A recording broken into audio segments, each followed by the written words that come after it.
More perfect day for a football game. Hello, everybody. Welcome to the Coliseum in Los Angeles and the last of college football's great intra-city rivalries as the USC Trojans host the Bruins of UCLA.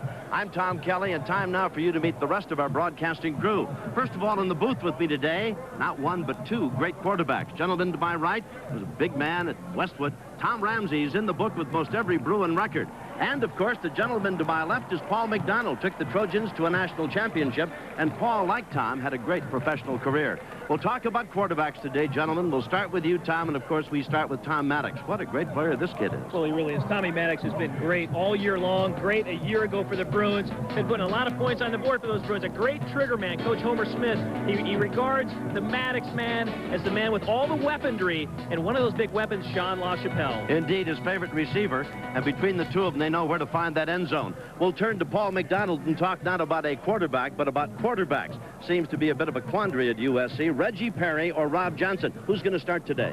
Well, Tom, Rob Johnson had a rocky game last week in Sarasota. So in today's game against the Bruins, it's going to be Reggie Perry, even though he's been inconsistent all season long and indecisive as far as who he throws the ball to. But if he gets enough time, he has the arm strength to get it to the receiver.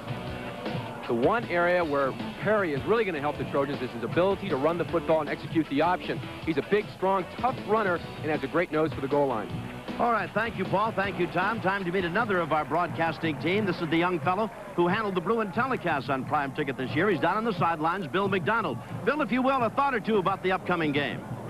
Well, Tom, a couple of quick observations offensively for both teams. First of all, for the Bruins of UCLA, it will be tempo and turnovers. Don't turn it over. It killed them last year. Tempo, a lot of quick huddles, no huddles, quick counts to confuse the Trojan defense. For USC, it's pretty simple. Make the big play. Don't be surprised if they go up and over the cornerbacks and very long, very quickly. All right, let's go back upstairs to the guys who are going to be calling the game. And Mr. Kelly, I need from you predictions from the two signal callers. I need to know. Thank you, Bill. I'm glad you brought the subject up. Tom Ramsey, you get first crack at it. You're the visitors. What about the game? Who's going to win? UCLA's been putting some points on the board this year. SC's been allowing some. I say Bruins by 13. 13. Paul McDonald, your thoughts? Why am I not surprised? I think if USC, they haven't been able to score early, but if they score early in today's game, it's going to be very competitive, and they'll be right in it at the end. Just scoring for the Trojans has been a problem. We can't promise you a 45-42 game like last year, but it'll be exciting as the Bruins and the Trojans get together for the 61st time. Stay with us. We'll be right back. Prime Ticket presents USC versus UCLA football. Brought to you by Isuzu. For styling, features, and price, there's no comparison. By Coors Light, the silver bullet is the right beer now. By Lexus, the result of a relentless pursuit of perfection. By Great Western's family of companies, $40 billion strong. By Mercedes-Benz, engineered like no other car in the world. By Southwest Airlines. Remember what fares were like before Southwest Airlines? By your Southern California Chevrolet and Geo dealers. By Target. Happy Thanksgiving from Target's family to yours. And by your local Lincoln Mercury dealer.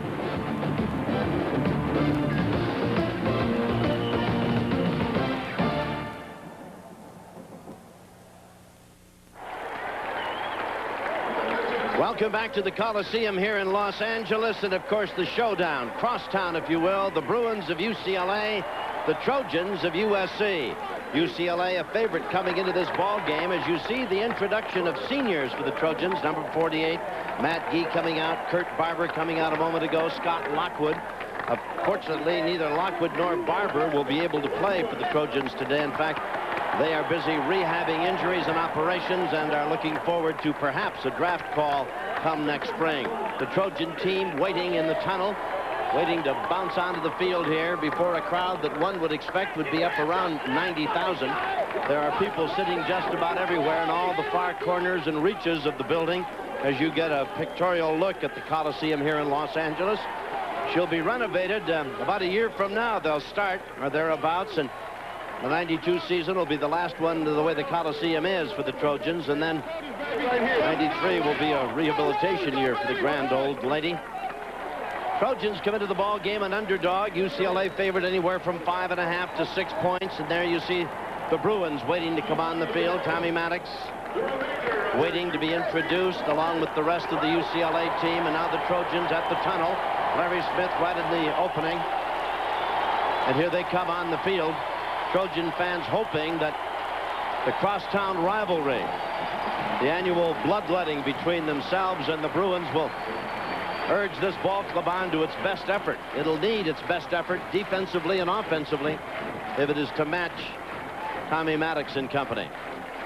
They're sending 4 co-captains out for each of the teams. That's Willie coming out with Gee and Moody.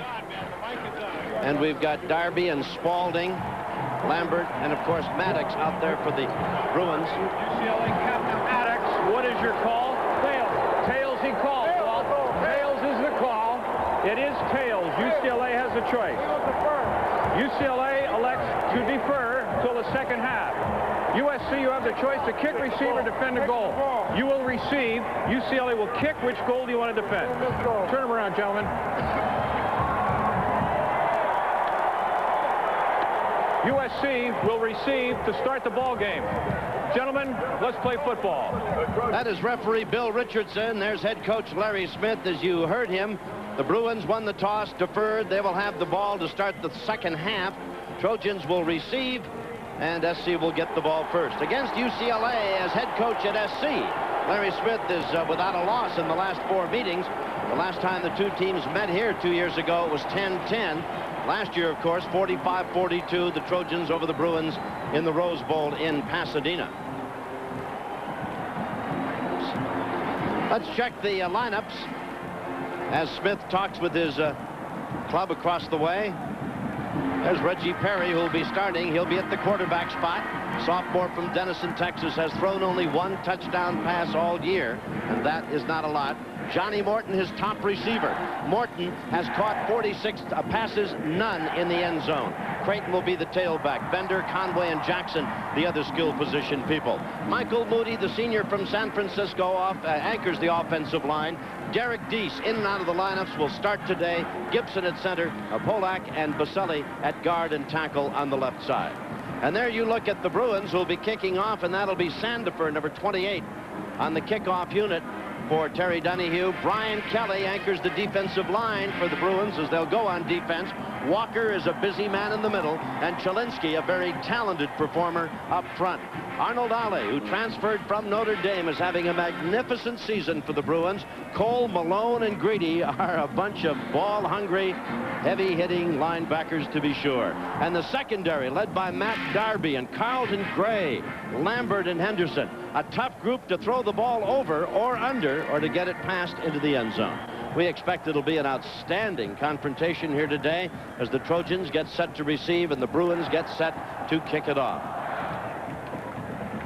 Trojans will drop back Curtis Conway along with Travis Hanna as Terry Donahue huddles on the side. That's Rick Neuheisel, is it not, Tom Ramsey, right up there next to him? I believe. Just the other side of him, yeah. There's Terry going over a last-second thought or two. 5-9-1 is his record against the Trojans as the head coach at UCLA. His entire life, except for a brief sojourn at Kansas, has been spent as a Bruin. Came out of Notre Dame High and Sherman Oaks and has been a Bruin as a player and coach. All right, teams are set. Today's kickoff is brought to you by Coors Light, the Silver Bullet, the right beer now.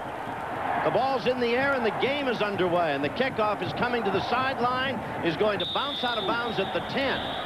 The Trojans will have the option, take it at the 35, force the Bruins to kick it over again, or what have you.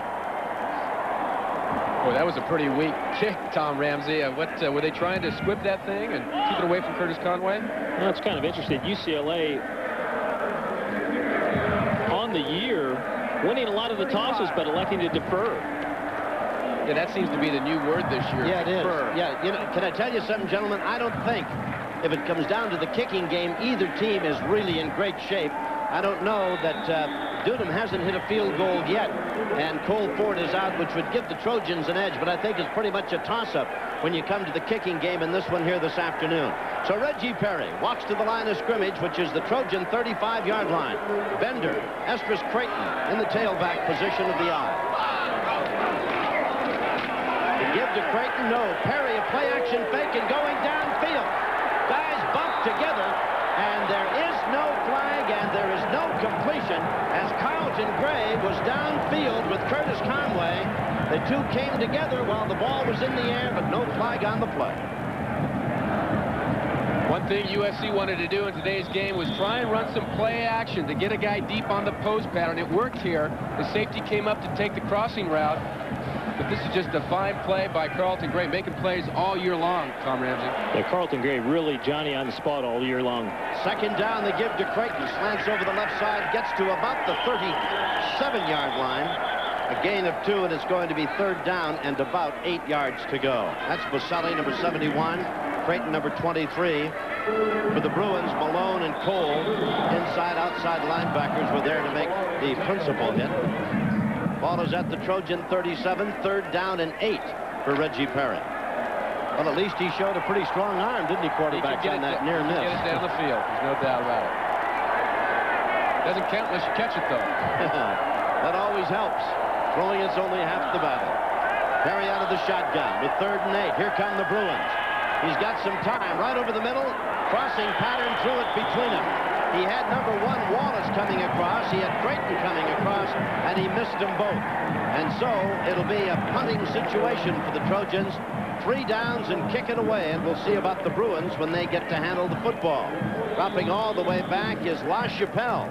Not only is he a fine receiver, but a good kick returner as well. That incompletion is a great symbolic play as far as how Reggie Perry has played all year long. Not very accurate, not very decisive as far as who he's throwing it to. Bruins with a modest rush, and Dale hits it. An end-over-end low kick. Bounces at the 25, and LaChapelle lets it roll inside the 20 to the 17, and UCLA will take over first and 10 at the 17-yard line. 46 yards on that kick, and no return. Let's check the Bruins offensively. First, for Terry Donahue club, of course, Maddox will be there at the quarterback spot. That's almost saying enough. Sophomore out of Bedford, Texas. Sean LaChapelle, his favorite receiver. Williams, the tailback. Carter, Richardson, and Daly at the other skill position spots. Scott Spaulding, one of the co-captains, anchors the offensive line. First down, Bruins. The ball is at the 17-yard line. Maddox may be changing up at the line of scrimmage. Is he, Tom Ramsey? He's going to be checking off the line of scrimmage all day long.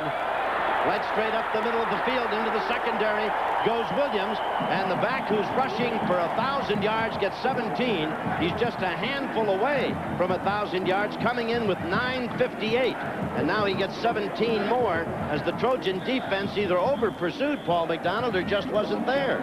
Well, really, I'll speak for Paul this time. They really want to get the ball to Kevin Williams here, really taking the load off Tommy Maddox, and right there you see the burst by Kevin Williams. That brings him up to 975 yards. He's looking for 1,000-yard regular season. Something untoward would have to happen to keep him from that. Maddox rolling, throws back. It's complete. Caught at the 41-yard line by Daly, his tight end. Daly making the catch as the ball is marked, caught at the 42-yard line. That's a fine throw by Maddox on that running to the right, throwing back to the left. That's why he's had such a great year. What a talent. Going to be second down and about 3 yards to go. Ball is at the Bruin 41, caught at the 42-yard line. Long count, handoff. Williams comes back, gets hit, and is dropped. There the medium was Webb, first of all, as he cut back, hoping to get against the flow. And Webb was there to stop him for a loss of about 1. That'll bring up third and about 4, and the ball at the Bruin 41-yard line. Yes, sir. If there's anything UCLA would like to avoid today against the Trojans, it's that play that you lose yardage on. And, of course, it's really an understatement, but anytime you grant them any momentum, it's an awfully tough third yardage situation right here at 3rd and 4 for the Bruins. Backs is split. Maddox brings him up to the line of scrimmage, and he's rolling to his left. Arm cocked, being chased, being hit and dropped. Hit for a loss. In there was Webb again. David Webb, who they say is too small and too light to play that position, nonetheless was a thorn in the side of Tommy Maddox and the Bruins, dropping him back at the 37-yard line, and a kicking situation will result. Well, Webb's having a great year, and coming up with play after play. His quickness, irrespective of his size, has been the factor all year for him. Hunting situation. The snap, no rush. Trojans have a return on the left-footed effort, coming to about the 24-yard line. Taken there by Conway, looking for a break, finds some open daylight. Cutting to the side, back again. Dropped as he gets to the Bruin 45. Big return by Curtis Conway. gives the ball to the Trojans at the Bruin 45-yard line. 27 yards on the return of that kick. Trojans will have the ball in great field position. We'll be back after this message.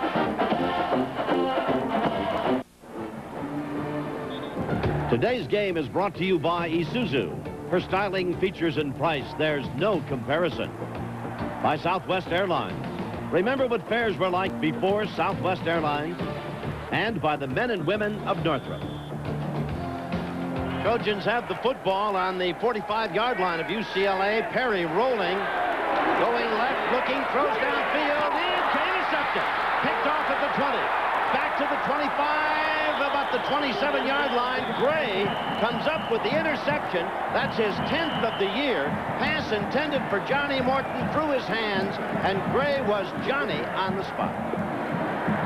Well, it looks as though Perry really forced out of the pocket here and forces the ball downfield, Paul McDonald. But better yet, Carlton Gray right there with a took ball, but I think it might be a loss. I'm sorry for UCLA. Carlton Gray looks like he turns his ankle and he's down on the play. That would be a big loss. In point of fact, gentlemen, I thought that Morton should have caught that. Morton's got to make that catch. The hands that he's got to make that catch. Tom, Morton's got to make that catch. There's no question about it. And he's been the sure-handed receiver for the Trojans all year long. The guy you can go to in the clutch and the guy that will make that play when you need it. Perry throws still another interception, although in his defense, it really looked from here as though Johnny Morton, who is a gifted receiver, should have pulled that one in. Terry Donahue watches as Gray is helped to his feet. He'll be coming off the field. Obviously, the defense comes off and the offense comes on. So the first turnover of the game goes to the Bruins and to this young man, Gray, who's had a truly magnificent season. His 10th interception. He's from Cincinnati, Ohio, and just a junior. So Carlton Gray is going to be a fixture in that backfield for at least another season. And this is the thing that has hurt the Trojans all season long. The defense can 3 and out for the other team's offense. And then the USC's offense on the field, throw an interception, fumble, penalty, things like that have hurt them all year long. Maddox starts at his own 25-yard line. Backs up into the shotgun. High snap, hands off on the delay, trying to find some running room as Smith, and finds little or none as he gets just to the line of scrimmage. That play never got going, Tom Ramsey. Really a slow developing play by UCLA. It looked like they did have a little trouble with the snap, as Tom Kelly alluded to, but Kevin Smith filling in for the injured Khalif Carter this week. Khalif Carter, of course, hurt down with a knee injury. It'll be second down for the Bruins as now out of the game limping and being helped off the field is David Webb, number 44. It's like someone's holding on to his leg. That's the way it is, life in the pits. Well, that's, you get the same feeling trying to run across the freeway at rush hour, don't you? As the guy who plays inside linebacker. Wow. Second down, up under center is Maddox, and back to pass. Has plenty of time, nice protection, steps up, throws, complete, then drop. Maybe a fumble. Now a very late call by the umpire, gentlemen, who really waited a long time before he signaled that it was not a fair or a completion. Burrell was there to put the hit on Williams, who came out of the backfield to cross on a little slant pattern. Well, that'll be third down. Maddox is so cool, though. He stands back there. Everyone's covered. He doesn't get hurried and run out of the pocket. He stands and finds a late receiver. USC's defender with a super hit.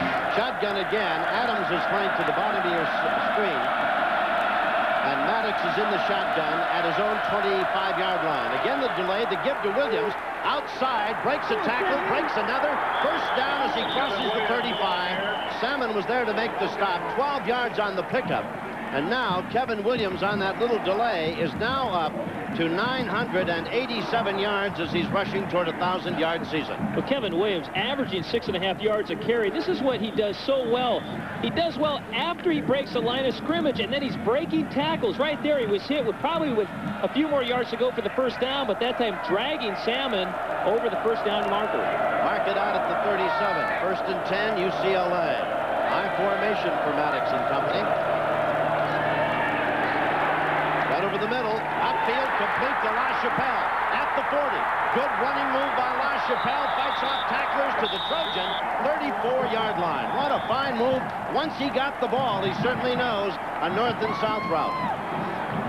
28 yards on the completion. And another first down for UCLA. LaChapelle has been the go-to guy all year long. Right here, Tommy Maddox, seeing number 88, splitting the middle defenders. Right there, you're going to see LaChapelle doing a fine job recognizing, looking around. You see his head's on a swivel, trying to elude those SC defenders. I'd want to elude those guys, too. I tell you, he made enough of a miss, didn't he? Ball is at the Trojan 35-yard line. Just nosed up to it. Backs are split. Maddox with the first down.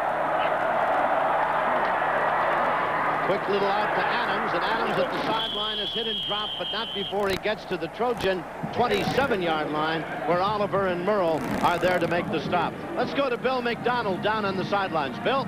Tom, got a quick report on Carlton Gray. He turned the same ankle that he injured in the Stanford game a couple of weeks ago. They haven't taken off the tape, haven't taken off the shoe. Carlton's trying to work it out on the sideline. We expect to see him when the Bruins come back on defense. Second down and 2 for the Bruins. Maddox has it at the Trojan 27. No score in the ball game. High formation. Give to the tailback. Williams starts in, goes out. He's quick enough to get away from most everybody. Finally, he is blocked off his feet. Coming up was Holmes, and they drop him at about the 22-yard line, but that's more than enough for another 1st and 10 UCLA. Once again, one of the philosophies offensively for UCLA, they want to get off the hash mark. They're right there. They're on the right hash mark. They want to give it to Kevin Williams, let him run to the wide side of the field. You see a nice move there on the safety, Stephon Pace, and then he's going to take it right over the corner. Holmes that time for the first down. I've got him unofficially at 992. He's got 33 yards so far here today. On the way to a 1,000-yard rushing season, he being Kevin Williams on a spring Texas. High formation. First down, UCLA. No score there at the Trojan 22. Again, the give to Williams. Cuts back, gets hit, but drags tacklers. Flags down on the field across the way.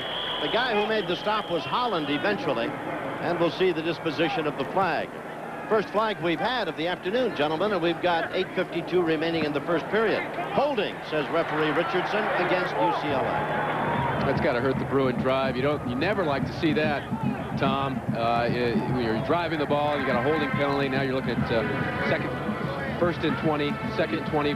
See where they've got the flag at the 22, 23-yard line, which is going to walk it back to about the 33. The Bruins have had problems all year long inside the plus territory. As Paul Wells knows, the red zone, the attacking zone you want to go to before you score into the opponent's territory. It's been awfully tough for UCLA. A lot of penalties, some turnovers throughout the year. Well, it remains first down. Mark it at the Trojan 33. And for the sake of argument, call it 1st and 20. 1st and 20 for UCLA. Triple receivers. Make it double receivers. Williams comes out. Maddox up under center. No score, first period. Long count. Back to throw. Right over the middle, nobody there.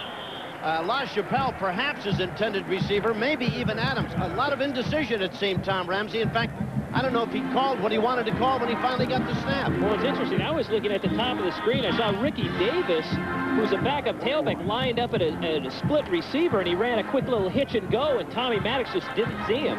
Didn't see it, but again, LaChapelle's been a great receiver. Maybe too great. Maybe Maddox looks at him too much. Second down and call it 20 at the 33 of SC, and Maddox back to throw again. Has some time, dumps it off behind the line to Toy. Toy carries it inside the 25, and his knee goes down at about the 23-yard line, which is going to be a gain of about 9. Maury Toy making a very nice catch and run to the 23. It'll be 3rd and 10 for UCLA at the Trojan 23. Gideon Merle making the stop for the Trojans. No score, 7:57. Time remaining in this first period. Big crowd on hand. I would imagine the tally will be close to 90,000. Richardson is wide to the left along with LaChapelle. And now, either timeout or a delay of game. Looks like a timeout. For USC. SC is taking time out with 7:42 to go in the first period. So far, it's scoreless. We'll be back right after this important message.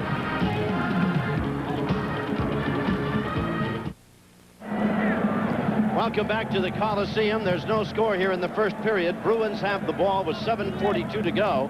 And high above the Coliseum, you saw that shot a moment ago, the airship Columbia, the Goodyear blimp. Pilot's Joel Chamberlain, and the cameraman is Richard Morkel. Thank you, gentlemen, for an amazingly fine set of pictures on a beautiful afternoon. Maddox is 4 of 6 for 49 yards. He's at the Trojan 23 and back to throw. Lobs it for the end zone. Too far, just out of the reach of LaChapelle, who had a lot of attention, gentlemen. A little double coverage down there on the famed receiver. I was going to say, that time, Salmon, coming over from his free safety position, having a little in-and-out coverage at number 88. Well, the Trojans are not good enough to cover LaChapelle man for man. They're going to have to double him most of the game, stop him. Down on the field, a Bruin is down. It could be Nowitzki. It is Nowitzki, the left tackle. 6'6", 276, a sophomore from Woodbridge, Virginia. Much of the success of the running game has been attributed to the offensive line. And look, he gets leg whipped. Oh, gosh. The back of the legs. It's a lineman's worst nightmare, anyone's worst nightmare that puts on a football helmet. You wouldn't think people that size could be injured, and yet the people that size across the line from him that are there to injure him, huh? That's amazing. Maddox is getting some conversation from Neuheisel, former quarterback for the Bruins. Probably tell him he didn't wait long enough or put enough air into that. Let LaChapelle run underneath it. He threw it more on a line, and he finally broke loose there after a while. You got to put air into the ball, though, to let him run under it. Nowitzki, we're happy to report, is up and walking off the field under his own power. Total yards for the Bruins, 82 for the Trojans, only 2 so far in this first half. 7:27, 7:37, the time remaining, and there is no score, and the ball remains at the SC 24-yard line. This will be a 41-yard field goal try. Perez, 41-yard try. His longest, 44 this year. Line is set. It's down and he hits it. It's got the distance and it's good. So Perez gets the Bruins on the board with a 41-yard field goal to put UCLA on top, 3-0. 7.5 minutes remain in the first period. We'll be back with more of this crosstown rivalry after this. 41-yard field goal by Luis Perez gives the Bruins fresh blood here, 3-0. They lead. Remember, for all the scores, highlights, interviews, and the rest, turn on Press Box with Larry Burnett, Alan Massingale, and the rest of the Press Box team. Sunday through Friday at 10 on Prime Ticket. Kickoff to Conway, and he struggles back up over the 30 to about the 32-yard line. SC will have a 1st and 10 at that point on their 32-yard line. Boy, UCLA does not want to give the ball to Curtis Conway with all that room to run with his speed. Had that one punt return, ran that back for 27 yards or so, and continued to squib it. All right, let's go to Bill McDonald down on the sidelines. Gentlemen, a couple things to watch on this drive when SC is on offense. One thing, they want to get Estrus Creighton involved in the passing game. That's one of the reasons why he's starting. He's such a great receiver. And with Reggie Perry moving both left and right and moving the pocket, watch for UCLA pressuring from the corners. Let's go back upstairs, start the drive. Perry with a play-action fake, rolling to the near sidelines, looking, throws on the run. Pass is caught. It'll be at the 49-yard line. Great catch by Morton, despite the presence of Dion Lambert. And that gentleman brings back the thought a moment ago, that pass that went right through Morton's hands, intercepted by Gray. Man's too great a receiver to miss those.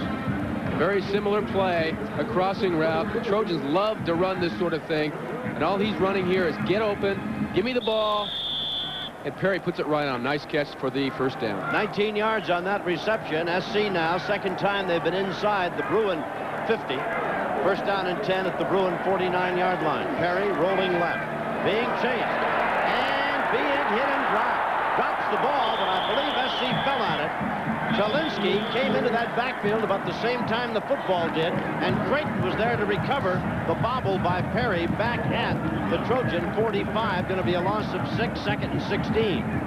As you said, Mike Shalinski really bearing down on the backside of Reggie Perry this time. And right when he gets there, I believe, here's James Malone, number 58. He's going to cause the fumble. You see the ball come out right there. That is Creighton right there to fall on the loose ball. 2nd down and 16 at the Trojan line of scrimmage. Movement up front. Tackle on the right side. Move. That's Baselli and Larry Smith, who has seen Paul McDonald. This happened time after time after time this year. Just looks on as if it's a movie that he's came in the middle of. A nightmare, more likely than just any old movie, but mental mistake, it's all it is, and they've done it game after game all year long. Before that, though, Reggie Perry, again, a little careless with the football. Looked like he was trying to throw it left-handed, and he tries to come up at times with these big plays when they're not there. And many times it's come back to hurt. Unfortunately, Creighton was there to recover the fumble. It could have been a big turnover for UCLA. That brings it, though, to 2nd down and 21 now for the Trojans. Well, a moment ago, we're looking at a 1st and 10 at the Bruin 49. Now shut back to their own 39. Perry comes to the line of scrimmage. 3-0, Bruins lead. 6 minutes remaining in the 1st period. A lot of traditionals today. We'll get you some scores later. Perry's pass caught. Again, this time a fine reception by Curtis Conway. And I mean, Gray, who already has 1 interception to bring his yearly total to 10, was almost right there. Does he gamble a lot on that defensive position, Tom Ramsey? Well, it is good to see Carlton Gray back, and he does. He is a very gambling corner out there. He knows they're coming to the wide side of the field. Right there, Conway does make a marvelous catch, but Gray just a step late. Looks like they're setting him up maybe for the little out and up. Tom Ramsey, what do you think? I think Curtis Conway definitely has the speed to go out and up on anybody. Brings up a 3rd down and 12. The ball now at the Trojan 49-yard line. 3-0 in favor of the Bruins. Perry back to throw. Steps up. Looking. Throws a bad pass. Would not have gained anything had it been completed to Creighton. Darby was all over him. And that play really didn't offer much at all in the way of moving it downfield. I might just want to ask Paul McDonald, knowing the USC quarterback tradition and situation, Reggie Perry is asked to throw in 3rd down situations. And really, I look at Rob Johnson, the young freshman, a week ago, got his first start. There was question that he might play. Yeah, there was question. And Perry is not your classic drop-back passer. You can't ask the guy on 3rd down to set in there and fire it down the field for the completion. Just too difficult for him to do right now. That leap by Dale saved the snap over his head. LaChapelle, in a crowd of Cardinal jerseys, goes down at the Bruin 12-yard line. Boy, I tell you, Cole, the kick by Dale was magnificent. 41 yards, 6-yard return. Cunningham was there to make the stop, and that snap by Rabb very nearly sailed over his head, and that would have been a disastrous moment for SC. It'll be the 17-yard line as UCLA starts 1st and 10. They lead 3-0. Really impressed today, Tom Ramsey, by the balance that UCLA has. The ability to run the ball and throw the ball equally well. That's just part of Homer Smith's total package. He really believes going to the SC game, you have to be completely balanced. Play action to Williams. In fact, they give it to Williams, who struggles ahead to the 19-yard line. There to make the stop for the Trojans was Matt Gee. And at the bottom of the pile, big number 78 is Terry McDaniels.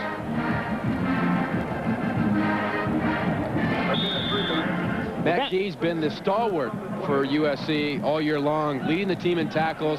Very unsung player back there, but always around the football. Wide to the left is Michael Moore. LaChapelle flanked to the open or wide side of the field, the right side. Smith in there along with Williams at the tailback spot, and it's the give to Williams, and he slants over the right side, squirms his way out close to the 25-yard line. Boy, he's got a great first step, hasn't he? And he can find that little crack, that little seam. He's very, very tough as a runner. He really is. He really does have a great first step, and a lot of others. I asked Coach Homer Smith before the game, how many times do you want Kevin Williams to carry the ball? And he said, as many as he can. Wow. So really, they want to get Kevin Williams the ball. Just quite an explosive runner and a big play. You know, SC, I thought, had a tailback situation, but I'm wondering why this kid's been struggling to get that #1 spot. He's a magnificent runner.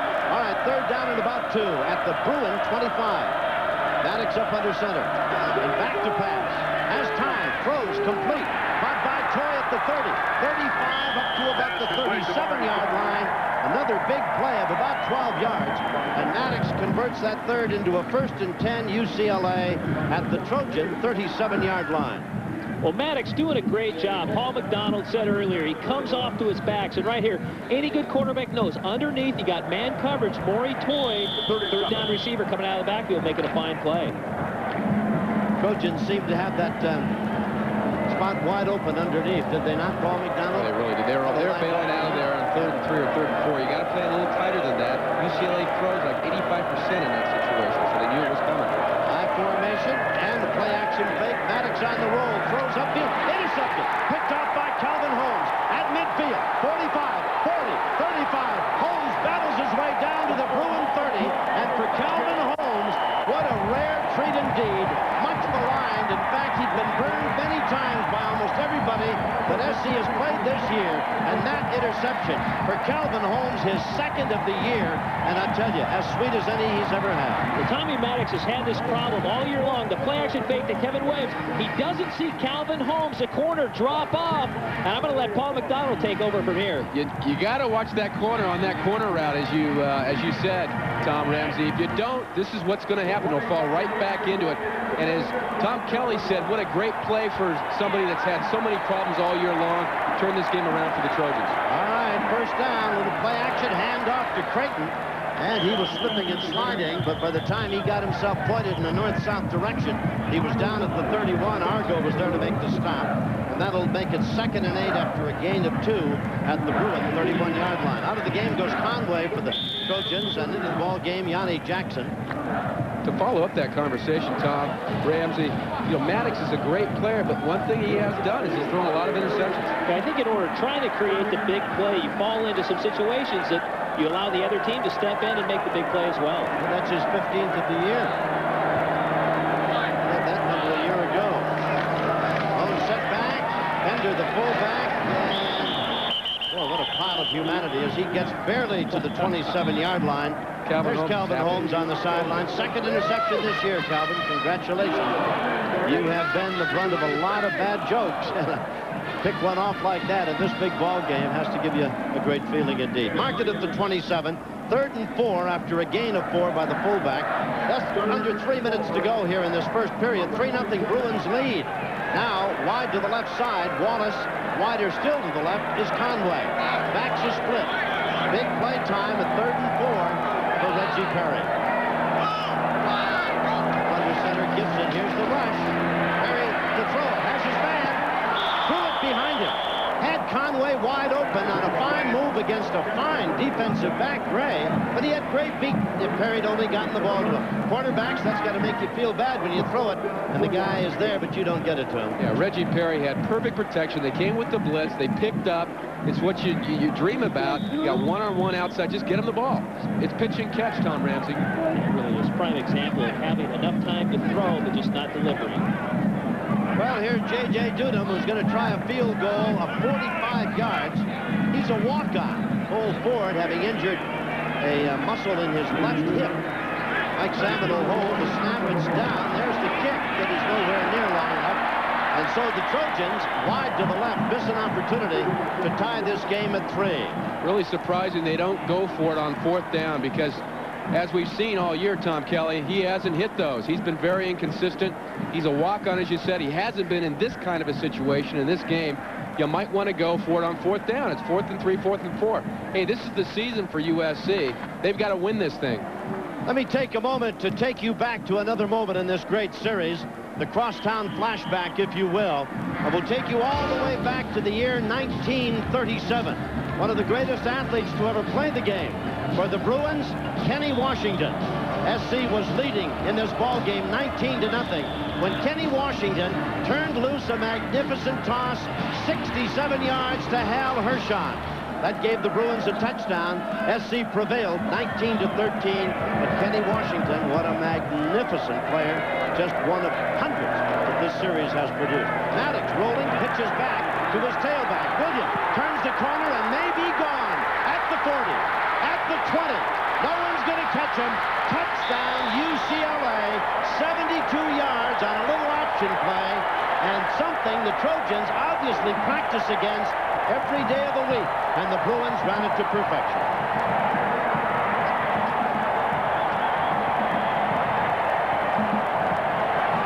Tom Ramsey, there's an article about why UCLA runs the option to subject Tommy Maddox to hits, but I guess this is a reason why. Well, right here, I said earlier, they want to get the ball to Kevin Williams to the wide side of the field, and right there, you're going to see the Stallion take off in a lot of open territory. He just flat out outruns everybody to the end zone.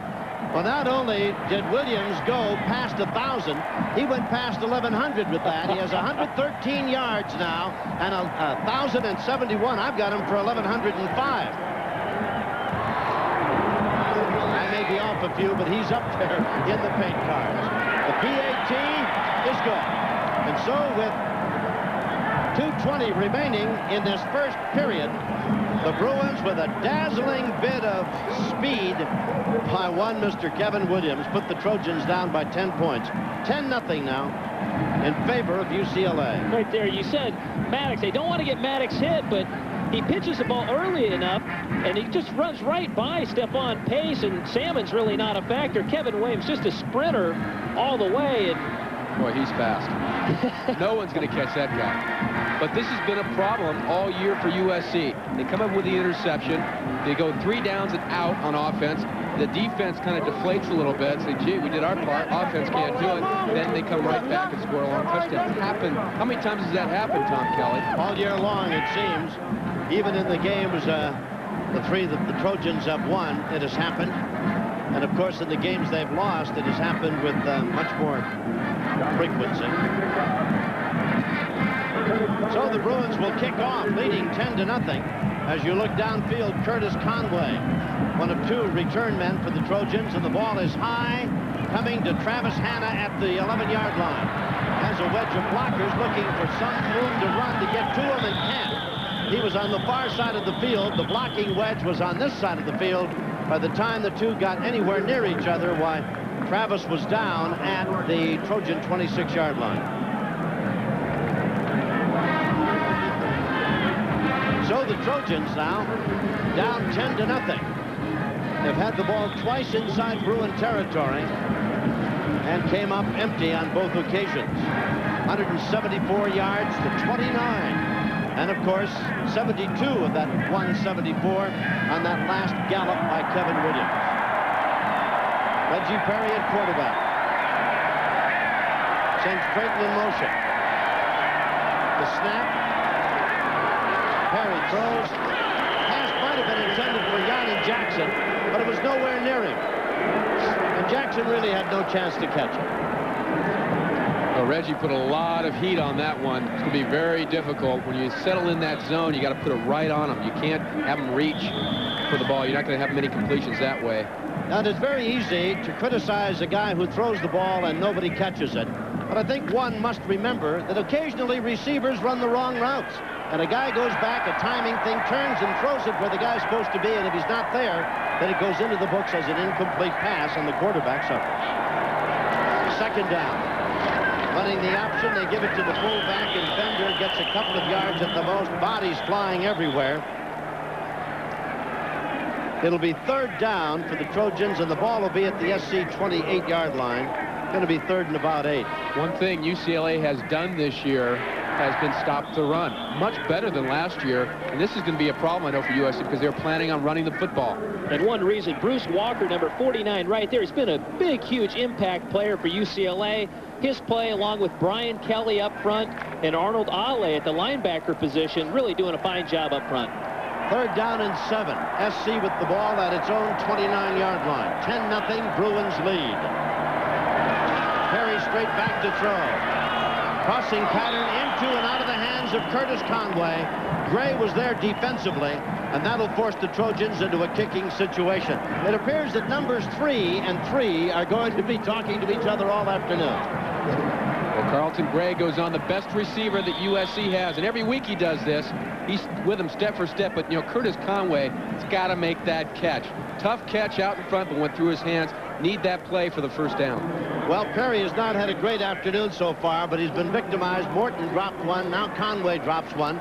And now back to kick is Dale, and hits a end over end coming to La Chapelle at the 33. 35, nice move, flag down. He's at midfield in the sidelines and out of bounds in front of the Trojan bench, but a flag back downfield at about the 38 is going to negate that kick return by La Chapelle. It was a 38-yard boot and a 20-yard return, but one expects blocking below the waist or some such call. There it is, clipping. That'll bring it back and walk off some yardage against UCLA. Well, whenever you see somebody go flying by the ball carrier, you're gonna, The penalty is clipping against the return team. 15 yards and forced from the spot of the foul. First down. The official is going to reach for the flag, and there it is. Doesn't quite get his helmet on the front side of Junior Moy's shoulder pad, and that's why the flag was thrown. Number 35, Bradley Craig that time. I'm sorry, Tom Kelly. That's all right. I was just going to say they're bringing it back to the 23. Go ahead, Tom. Well, I was going to say just what Paul said. You can't afford a penalty like that. It's the guy may just run by the punt returner. Just lay off, show the referee your hands, and don't get involved with the block. I like that move by La Chapelle, though. I mean, he gave him the stiff leg or something. What did he give him? He gave him a jelly leg. Yeah, he gave him a loose leg. Little jelly leg routine. Straight ahead, that's Smith carrying for the Bruins over the 25, out close to the 28-yard line. Second down and about 5 when they unpile it. But you can see how this guy is so tough to bring down once you get the ball to him in full stride, because this kid's got some moves of a running back, no question about it. Maddox says he's real deceptive, he's big, strong. People don't think he's fast, but he is very movey. He's got the moves that can shake you. And he's 6'4", too. Yeah, extremely quick. All right, they marked it at the 27, so it's going to be 2nd and 6 at that point. UCLA with a half minute to go in the first period, leading 10-0. The ball again belongs to the Bruins, and Maddox keeps it rolling, looking to throw. Comes down the sidelines, incomplete. There was Holmes up there in the air with La Chapelle, and let me tell you about that mismatch. I just told you La Chapelle is 6'4". Well, Calvin Holmes is 5'9", stretched all the way out. If you think that isn't a mismatch, and if you think that Maddox doesn't realize that, then you're not paying attention. Yeah, La Chapelle, really, you mentioned he's 6'4", and he's so physical. He runs, right there, he leads the Pac-10, 64 receptions, but he's so physical, he can get off the line of scrimmage, get through the defender, and get into his route. Maddox at times just had to wait a little too long. Third down at the 27. Maddox 5 of 10 for 39 yards. Long count, backs a split. Audibilizing, obviously. Back to throw with a ton of time. Comes out in the flat. Pass is caught. Williams, how tough can you be? Excuse me, toying with it. He's hit by not only Holmes, but Stefan Pace and Hollingquist as well. And finally, he goes down at about the 33-yard line and very close. We'll wait for the mark to a first down. Boy, I like that decision in Tommy Maddox. You know, everyone's soft. Throw it underneath. Get it to your speed back. He'll break a tackle or two, maybe get the first down instead of trying to force it in down the field. He's just about a yard away as we've come to the end of the first half. It'll be a kicking situation when we return. Bruins lead 10-0.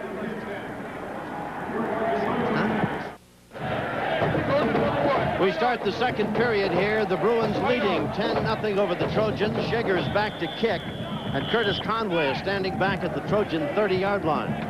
SC needs a big play, in fact, a series of big plays to get back in this one. Defense has been adequate, except for the 172-yard burst by Williams. Big rush, but Shager gets it away. Conway waits for the fair catch. The ball takes a Bruin bounce inside the 30 and rolls sideways at the 27-yard line. It'll be after a 40-yard kick, 1st and 10 for the Trojans at that point. Today's quarter notes are brought to you by Great Western's family of companies, $40 billion strong. Williams over 1,000 yards now with a big 72-yard touchdown run. Perez a 41-yard field goal. Dudum missed one for SC. Gray with his 10th interception.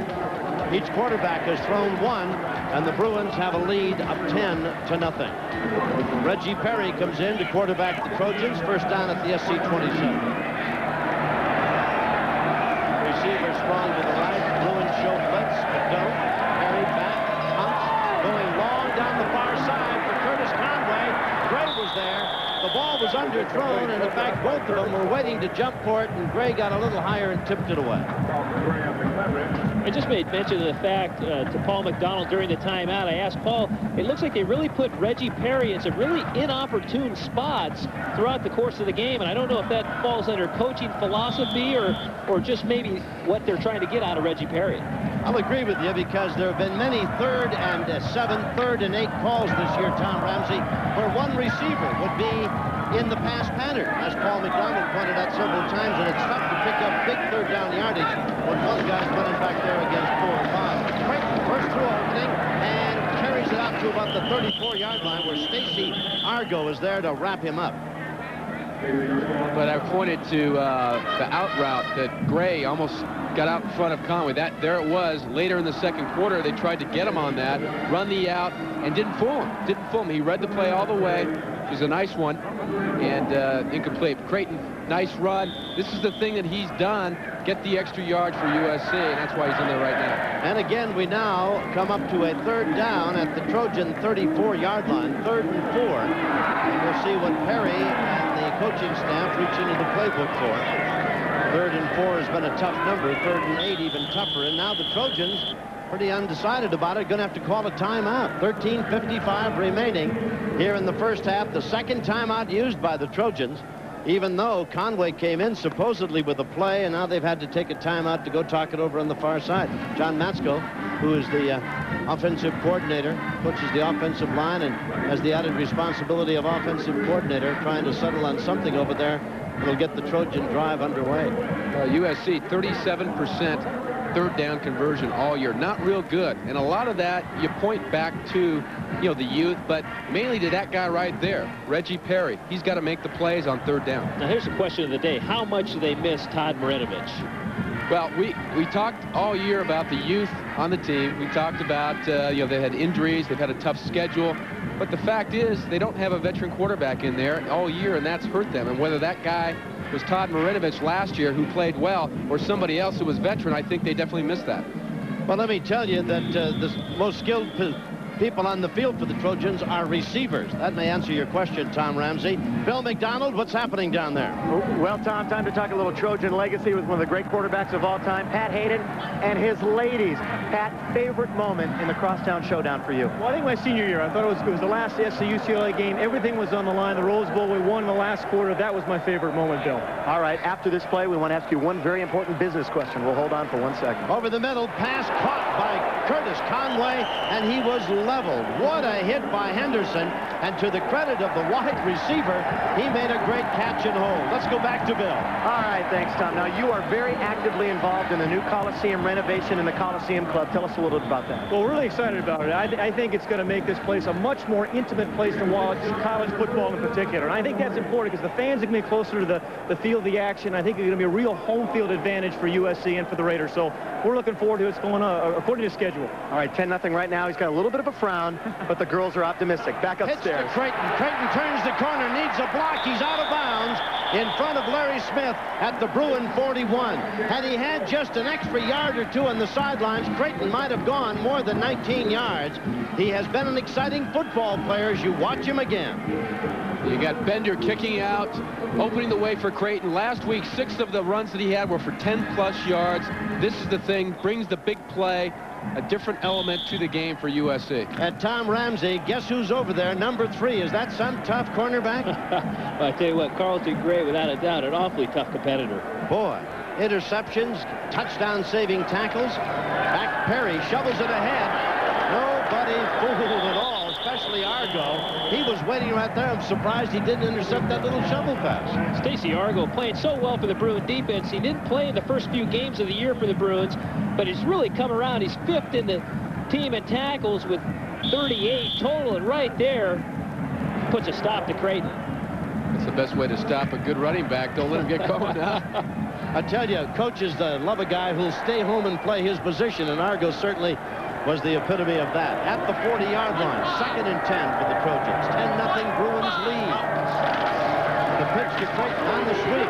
Sidelines, gets hit, squirms ahead. Bringing him down was Henderson. Carry will be to about the 36, a gain of maybe 5, where it'll be 3rd and 5 at that point. 27 carries a week ago, 185 yards, caught a touchdown pass, scored one on the ground, could have had another, dropped the ball right through his hands at the goal line, but... Well, Trojans coming out throwing and now trying to go back to the running game to create some balance and get UCLA off guard. Scott and Curtis Conway flanked wide to the left. Johnny Morton to the left side. Creighton alone setback. Perry back to throw. Big rush. Throws. Almost intercepted. Should have been. I don't know what kind of a screen that was supposed to be, but Henderson had it go through his hands 2 or 3 times, and Perry is lucky that he's not on a stretcher with every big Bruin around him. I was going to say Reggie Perry's an awfully tough player because he gets sandwiched between 3 guys right there, and Othello Henderson really has a chance to make the interception. Matt Warner almost makes the play as well. Warner almost comes up with it. This was called the lookout screen, guys. The lineman saying, look out, here they come. That's right. Yeah, that's a beauty. Not the way you're supposed to execute it. Tell it to Reggie Perry. He's not laughing back there. Boy, he looked up and it looked like the whole world was falling in on him. Way too soon before he wanted to throw the ball. And you got to hold those guys out, the defensive lineman, for a count or 2, and then let them go. Don't just let them go right away. So again, the Trojans, despite a fine run, a couple of them by Creighton, find themselves in a hunting situation. Dale's averaging 40, his longest 48, and this one he gets away, trying to pooch it inside the 20. Fair catch is signaled for by La Chapelle, a 28-yard kick, and it's going to be at the 10-yard line. I would have thought La Chapelle, fair catch, fake little bounce in the end zone. Yeah, you would think. I was surprised SC didn't go for it on 4th down, but you know, I guess La Chapelle right there deciding the best thing to do, of course, make the fair catch. So the Bruins will have the ball on their 10-yard line, and we'll pause with 12:30 remaining here in the first half. No, we're not going to go away. First down for the Bruins at the 10-yard line. They lead 10-0. Off to Smith, and he struggles ahead over the 15 to about the 16-yard line. 5-yard pickup. It'll be 2nd down and a short 5 out at the 15. Merle and Williams were there to make the stop. 10-0. UCLA on top. 72-yard run by Kevin Williams. The big blow, and a 41-yard field goal by Perez. Oh my, Trojans. Hens jumped over the line of scrimmage. If he were not drawn off, why, then it'll be encroachment, and the ball will come out for a first down at the 20. Well, right there, the Bruins utilizing their on-the-line freeze call. Maddox just goes up. Encroachment by the defense, 5 yards, still 2nd down. Maddox goes up to the line of scrimmage without a play called, goes through his cadence.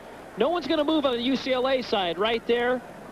Hens jumping, and if no one does jump, Maddox will go ahead, he'll come to a play, check it off at the line of scrimmage, and they'll get the one. But right there, nice play by Tommy Maddox. I mistakenly identified the man as Hens. It was Thomas Holland who came across the line of scrimmage, and I can't believe that it wasn't a first down, but it's going to be 2nd just inches at the 20. And Maddox just keeps it and squirms ahead for the first down. It'll be 1st and 10 now for the Bruins at about the 22-yard line of UCLA. I'm sorry, I don't understand that play call. I mean, it's second and an inch. Yeah. Why don't you take a chance and throw the ball and get some yards down the field? It's ironic you say that. I was just going to turn to Paul McDonald and say, now wouldn't that be a great time to open up something and throw the ball, because you still have a 3rd down and an inch. Exactly, and you're going to get that with the quarterback sneak, so they wasted a play.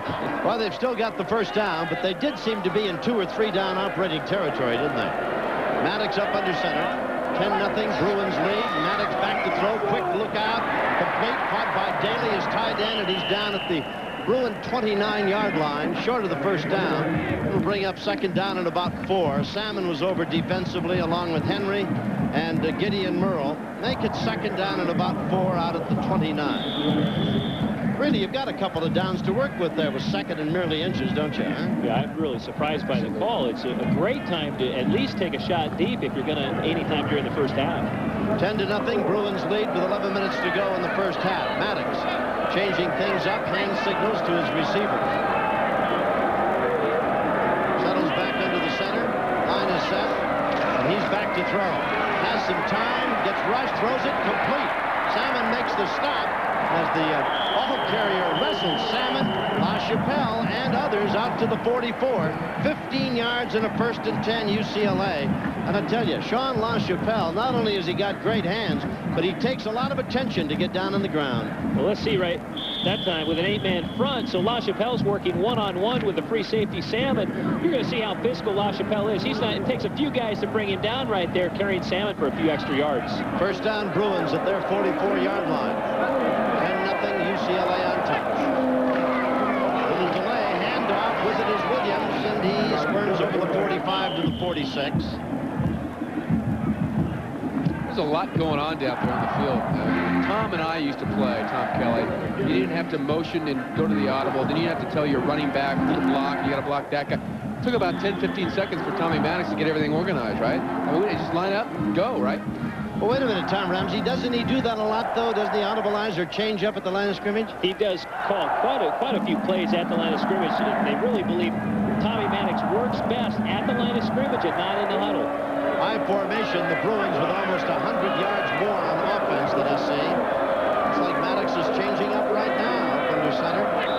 Second down. There's a whistle. We may have a delay of game. I think that was going to be my next thought. He does run the clock down a bit often, doesn't he? Yeah, a little too much checking off that time, but they really believe Maddox. Dead ball, delay of game against the offense. The down still remains 2. The best play call, and I know Paul McDonald will second me on this, you can't get to possibly a better play call by the guy right underneath the center. He can see what the defense is. He can anticipate the coverage, and they feel Tommy Maddox is light years ahead in this offense, and he really has made a lot of admirable calls throughout the year and even last year. So really he has a lot of freedom up there at the line of scrimmage. Second down and 13 for the Bruins, and the ball comes back to the UCLA 41. They lead 10-0. We've got 9:40 to go. First half here at the Coliseum. Maddox again pointing. Right at Stephon Pace. Maddox back, dropping back, screen, pass thrown, hit by Williams and dropped almost immediately. Coming up to make the tackle was Brian Williams. He wasn't fooled a bit. Williams and Kevin Williams meeting just about the time they tried to get that screen operative. You don't ideally want to run a screen pass versus man-to-man coverage, because if the linebacker is right on your man, he'll nail him just like Williams on that particular play. Nailed. He's fast, too. He's about 4.5 in the 40, so he can run with Kevin. Going to bring up 3rd and 17 now. The ball on the Bruin 37-yard line. Maddox with the back split up under center. As he shows up. 9-man line as they're up on the line covering the wide receivers, LaChapelle included. Maddox to throw. Feeling some pressure. Rolls to his right. Looking. Throws. Passes caught. Going to be at the 49-yard line. Great catch by Michael Moore.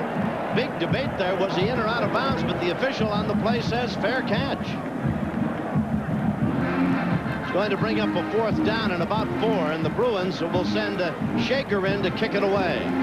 Right there, Michael Moore really making a fine catch along the sideline. Great camera work, keeping the 1 foot down, but just short of the first down. They ever run a fake punt, Tommy, this year? Well, they haven't, but there's still time left in this season. There you go. There it is, and there's the fake punt, and carrying the ball is Toy, and he runs for the first down.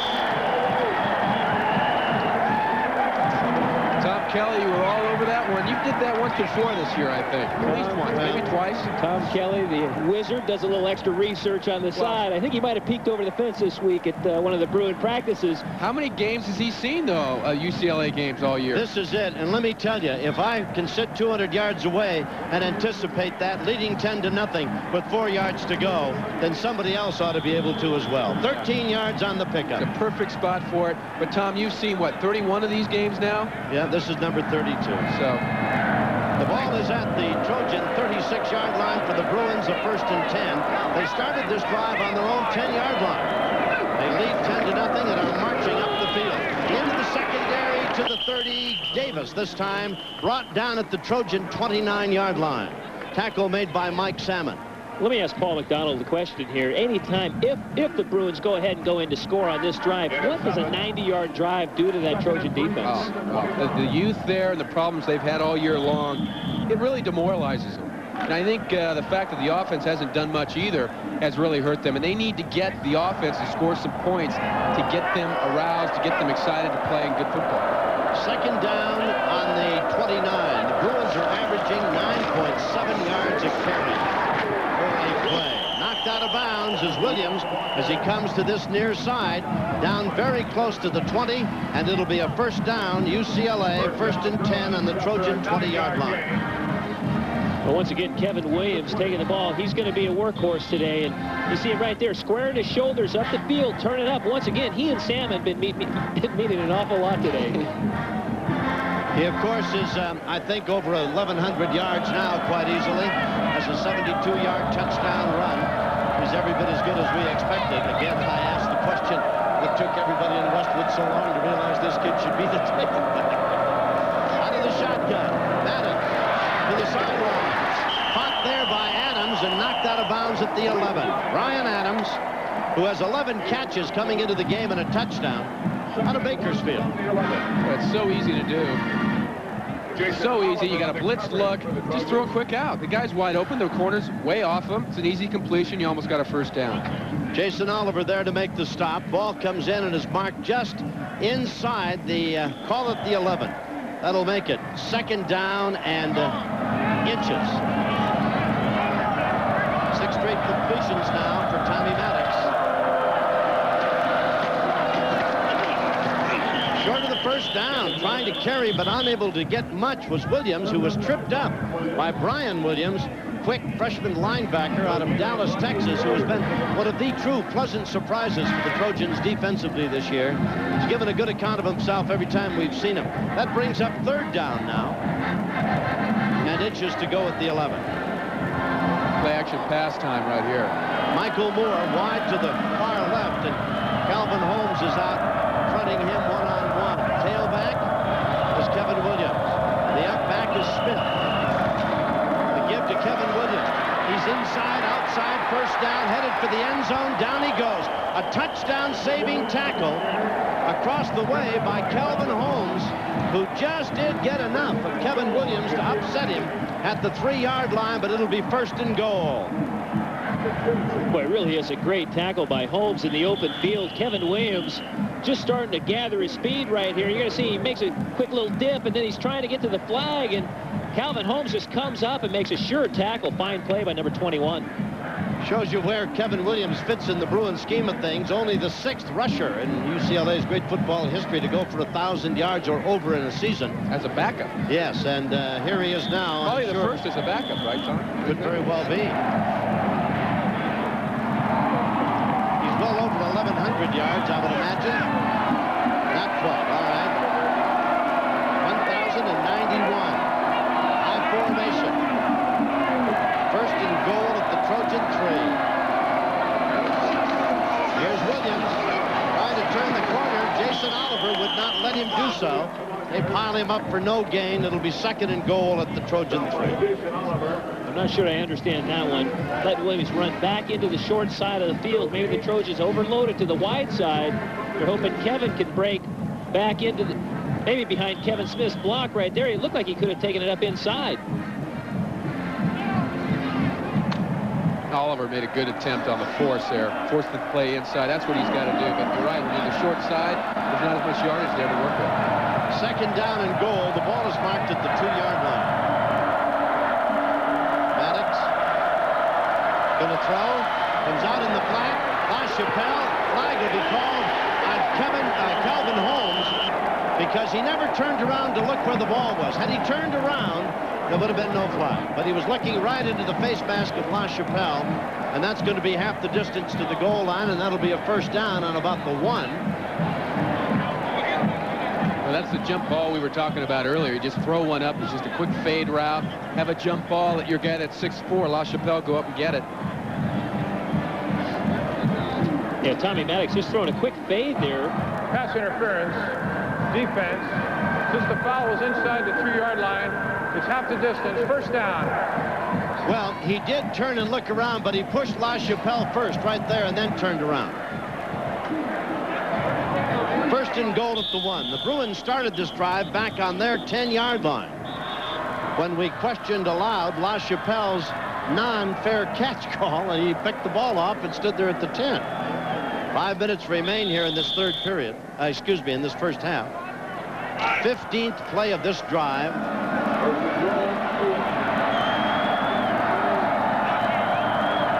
Maddox shifts him into the I formation. Smith, Williams the tailback.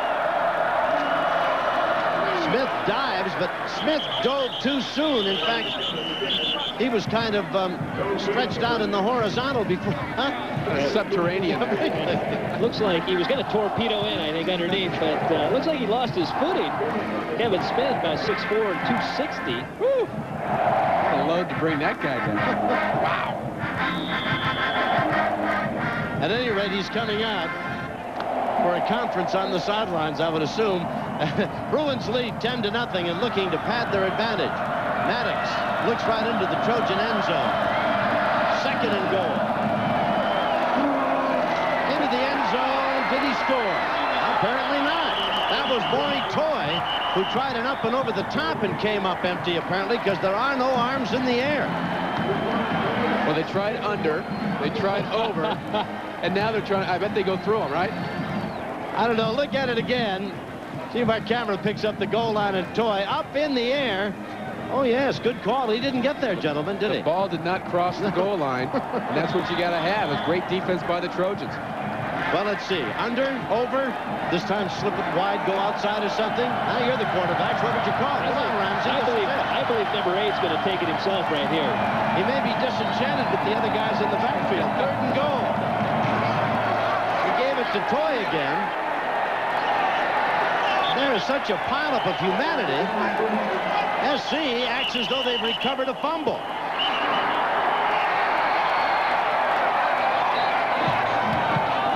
Now the Bruins are saying touchdown. Well, I don't agree that the referee should be standing around not making a call. That's ridiculous. Yeah, they're trying to huddle and decide what to do here with all these screen players. Yeah. Got to get away from them and talk about it. But that's, I mean, anything they give you now is going to be an after-the-fact thing, and, you know, I mean, this play's gone on now 10, 15 seconds since it was over. Now they're going to guess about where the ball is. Boy, did anybody see that in there? Yeah. Did you see a ball come out? No. Referee saying to the umpire, what do you got? He said, I'm just holding the ball. How about the head linesman? What do you got? Well, listen, I got a lot of you. Hey, anybody got a coin? Boy. Come on, fellas, give us a decision. Larry Smith would like to know, and I'm sure Terry Donahue would like to know. It'd be a big play for the Trojans if they can hold him here. What do you think, Terry? Play. Terry's got that same look. Oh, is that something now to call a touchdown now? Oh, boy. That's unbelievable. And look at Larry Smith. Does that look on his face tell you what he thinks? Cannot believe it. What's all the discussion about? To believe. The ball was fumbled in the field of play, recovered in the end zone for a touchdown by UCLA. Now, isn't that strange? The Trojans came up saying they had the football, and the call is now fumbled in the field of play, into the end zone, recovered by UCLA. I tell you, it'd be a long time convincing USC of that. Wow, well, I'm not sure who we credit the touchdown to here, but we're gonna have a nice chance here. Maury Toy's the ball carrier. We'll see if we can see the ball pop out. Can't see it. No, in fact, he was in the end zone, and the ball was back in the field of play. Somebody kick it in, then I wonder? Well, it's a moot point because the guys in the striped shirts have decreed touchdown. But it has not been an easy year for the Zebras and Larry Smith. He's had some problems, and of course, teams that don't play well don't get many breaks, and one thing seems to feed on another. Crowd can't quite believe the touchdown, but it's going to be nonetheless. 17-play drive and 90 yards. I'm not really sure how you explain that one to the head coach. I know they're trying over there, but he's not buying it. No, he's not going for that. No, you see, all they're doing is compounding a felony, so to speak.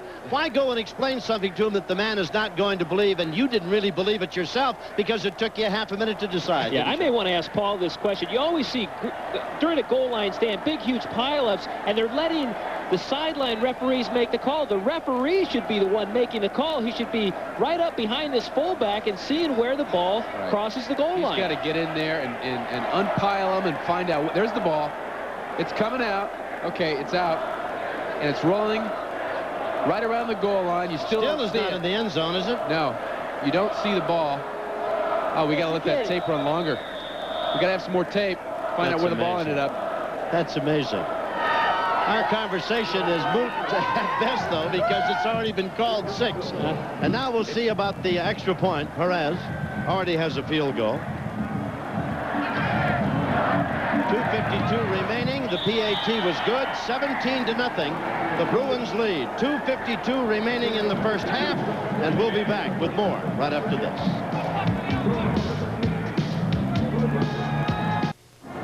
Today's game is brought to you by your Toyota dealers and their quality line of cars and trucks. By Great Western's family of companies, $40 billion strong. And by Target. Happy Thanksgiving from Target's family to yours. 17-0 in favor of the Bruins. They had a drive of 90 yards in 17 plays. And let me tell you, 6 of the 17 plays came from the 2-yard line. And then, of course, there was one play of about, maybe a foot and a half and 30 seconds of indecision. And finally, the arms in the air. 17-0 in favor of UCLA. And Sandifer is there to kick it off for the Bruins. I tell you, some balanced drive, and we mentioned it in the opening remarks, Tom Ramsey. 50 yards rushing and 50 yards passing, 40 yards on the ground. The kickoff is short, taken at the 30 out to about the 32-yard line by Jason Ewell. So the Bruins really put together a very complete offensive package behind Maddox and, of course, the fine running of Kevin Williams. Yeah, they really did. Really a nice mix. Coach Homer Smith calling some plays. I'm sure Maddox checking off at the line of scrimmage on some of those.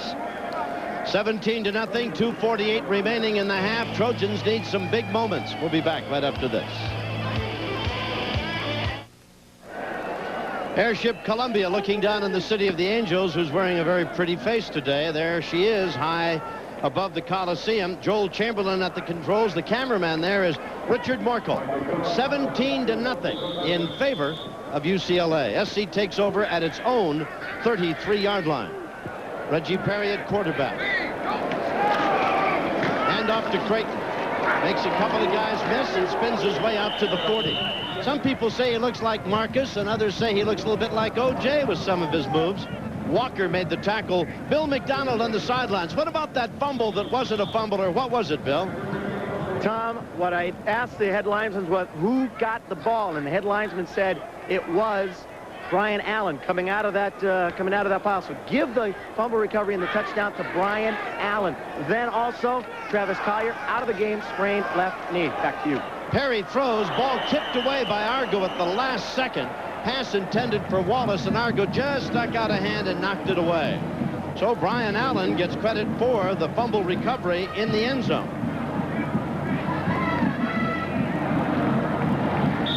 Perry's 4-14 now, 34 yards. I thought Bill McDonald, with his investigative reporting, would be down in that pile along with all those referees, but Bill didn't quite jump in there. No, he's wearing his new suit today, Tom. He didn't want to get in there and get it mussed up. It's going to be third down for the Trojans, about 3 yards to go, just shy of their 40.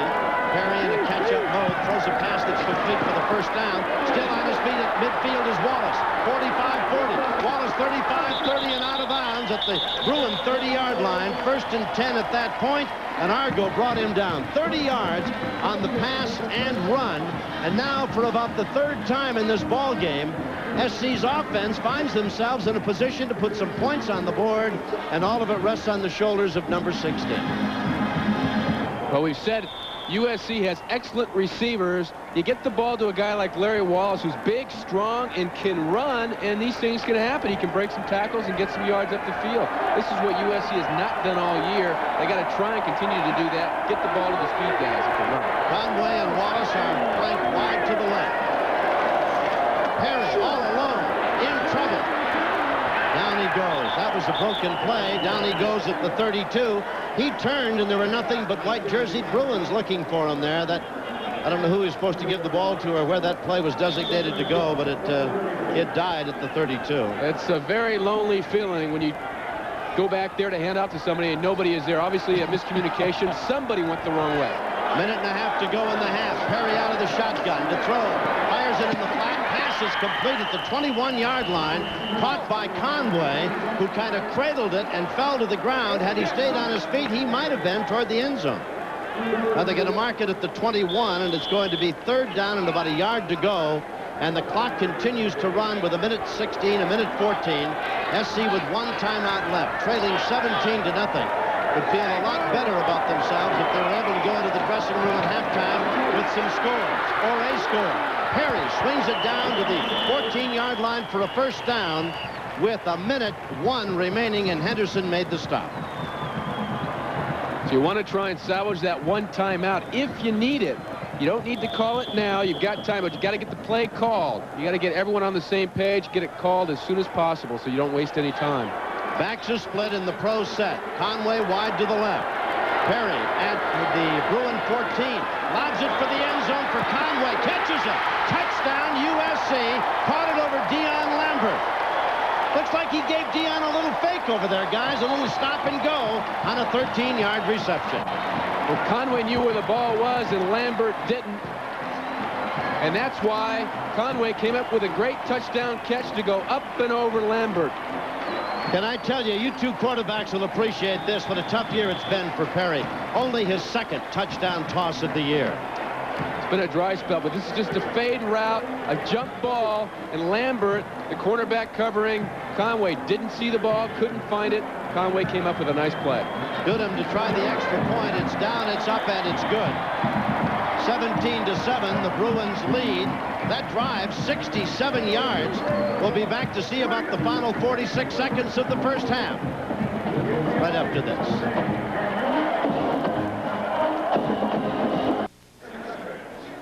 (17-7), the Bruins lead. I told you it was Perry's 2nd touchdown toss.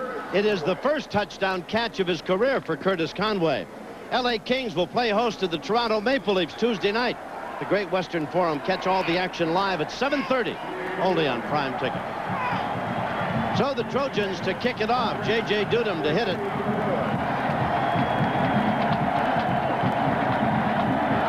Davis and Richardson are the twin deep men for UCLA. Ball is hit short. Bearcats signaled for it about the 17-yard line. That was signaled for and taken as you look at Curtis Conway. And short kick, that was Brian Ty who pulled that in. At halftime, we'll go back to press box at our Prime Ticket studios and get you scores and highlights. Glenn Walker will be there to bring you up to date on other games around the country, and there have been some great traditionals today. Michigan en route to the Rose Bowl to play Wisconsin, just hammered Ohio State. John Cooper got a contract extension before the game, which might have been a very smart move. Mark it at the 18-yard line. Maddox turns, hands off on the sweep to the right side. Trying to turn the corner is Davis. Fights his way out over the 25 to about the 26-yard line. Gain of about 8. Davis is pretty quick, too. Yes, he is. 2nd down and 2. Davis is a sophomore out of Houston, 5'9", 175-pounder. You surprised the Bruins not trying to get some more before halftime? Well, I think really with the addition of Ricky Davis, they really don't lose a whole lot, but it's hard to say. I think they're just happy with the lead right now, and they're willing to go in and talk about it some more. 77 is not too bad. No, 17-7, the Bruins lead, and they're content to let the clock run out as the near-capacity crowd looks on at this annual crosstown get-together. Bruins scoring first and a little more often. All right, 17-7 here at the Coliseum as the Bruins are on top by 10. Let's go to Glenn Walker and our Saturday report on football.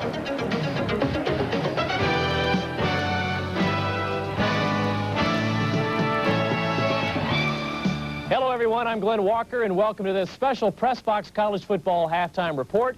We're here to catch you up on what's going on in the rest of today's college football action. But first, where were you 7 years ago today? The Boston College-Miami game of that day will always be remembered for that Hail Mary pass thrown by BC's Heisman quarterback Doug Flutie to Gerald Phelan with time running out. Has some time. Look, unfortunate deep one for the end zone.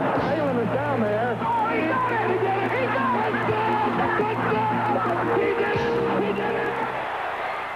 An incredible finish as BC wins that one 47-45 7 years ago. When we come back, we'll show you Miami BC Part 2, and we'll tell you about our record-setting performance in college football. The College Football Today halftime report is brought to you by Isuzu. Stop in now during the Isuzu Invitational. Isuzu, there's no comparison. And by Southwest Airlines. Remember what fares were like before Southwest Airlines? Welcome back to the halftime report. A record-setting performance was turned in today by Kansas Jayhawk running back Tony Sands. In the Jayhawks' 53-29 win over Missouri, Sands set 2 NCAA records with 396 yards rushing on 58 carries. We also had 4 touchdowns today. The rushing record breaks the record set by Marshall Faulk of San Diego State. He rushed for 386 yards back in September, but the new record is 396 yards. Miami Hurricane coach Dennis Erickson had to chastise his team this week in the wake of their big victory over Florida State, but they're looking good so far. Gino Torretta has tossed a touchdown pass, and right now Miami, #1 in the country, leads Boston College in chilly Chestnut Hill by a score of 6-0. The second-ranked Washington Huskies already have the Big Ten title and the Rose Bowl bid secured, so all that remained was a perfect regular season, which was accomplished today with a win over their cross-state rivals, Washington State. Huskies coach Don James believes his team is the #1 team in the country, and with plays like this, it could be.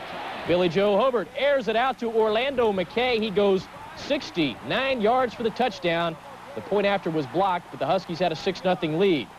But back came the Cougars. Drew Bledsoe will find Augustin Alobia all alone in the end zone.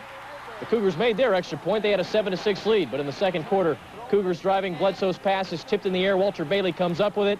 He runs in for pay dirt, and the Huskies take a 20-7 lead, and they just get rolling. The Huskies were overpowering today. Bledsoe back to pass. He will get wrapped up by Jamie Fields in the end zone for a safety as the Washington Huskies cruise to a perfect record with a 56-21 victory today over Washington State. Hobart, 22 touchdown passes on the season. That is a new Washington school record. Rumors in Columbus had Ohio State head coach John Cooper losing his job if the Buckeyes lost today against 4th-ranked Michigan. But before the day, Cooper was given a 3-year contract extension. It did not help. As you can see, resting a little bit easier, but that was before the kickoff because in the first quarter, Michigan pulls this one way out of the playbook. Ken Solom, the holder, pitches to Greg McThomas. He doesn't get in, but he gets enough for a first down, setting up a touchdown, and Michigan had a 7-0 lead. Second quarter, the Wolverines put it away. Desmond Howard receives the punt at his own 7. Look at the beautiful moves this little guy puts on. He scored a touchdown in every game this season. He's off to the races, 93 yards for the touchdown. And if you do not believe that he is the Heisman favorite, check out the pose in the end zone. You bet. Looks just like that old Heisman trophy as Michigan rolls to the Big Ten title outright with a 31-3 victory over the Buckeyes. They finished the year 10-1 overall, 8-0 in the Big Ten. Ohio State will go to the Hall of Fame Bowl to take on Syracuse. As for Heisman Howard Desmond, he scored 23 touchdowns this season in 4 different ways, and in 11 games, he scored at least once a game. Now let's check out some of the other scores from today's college football action.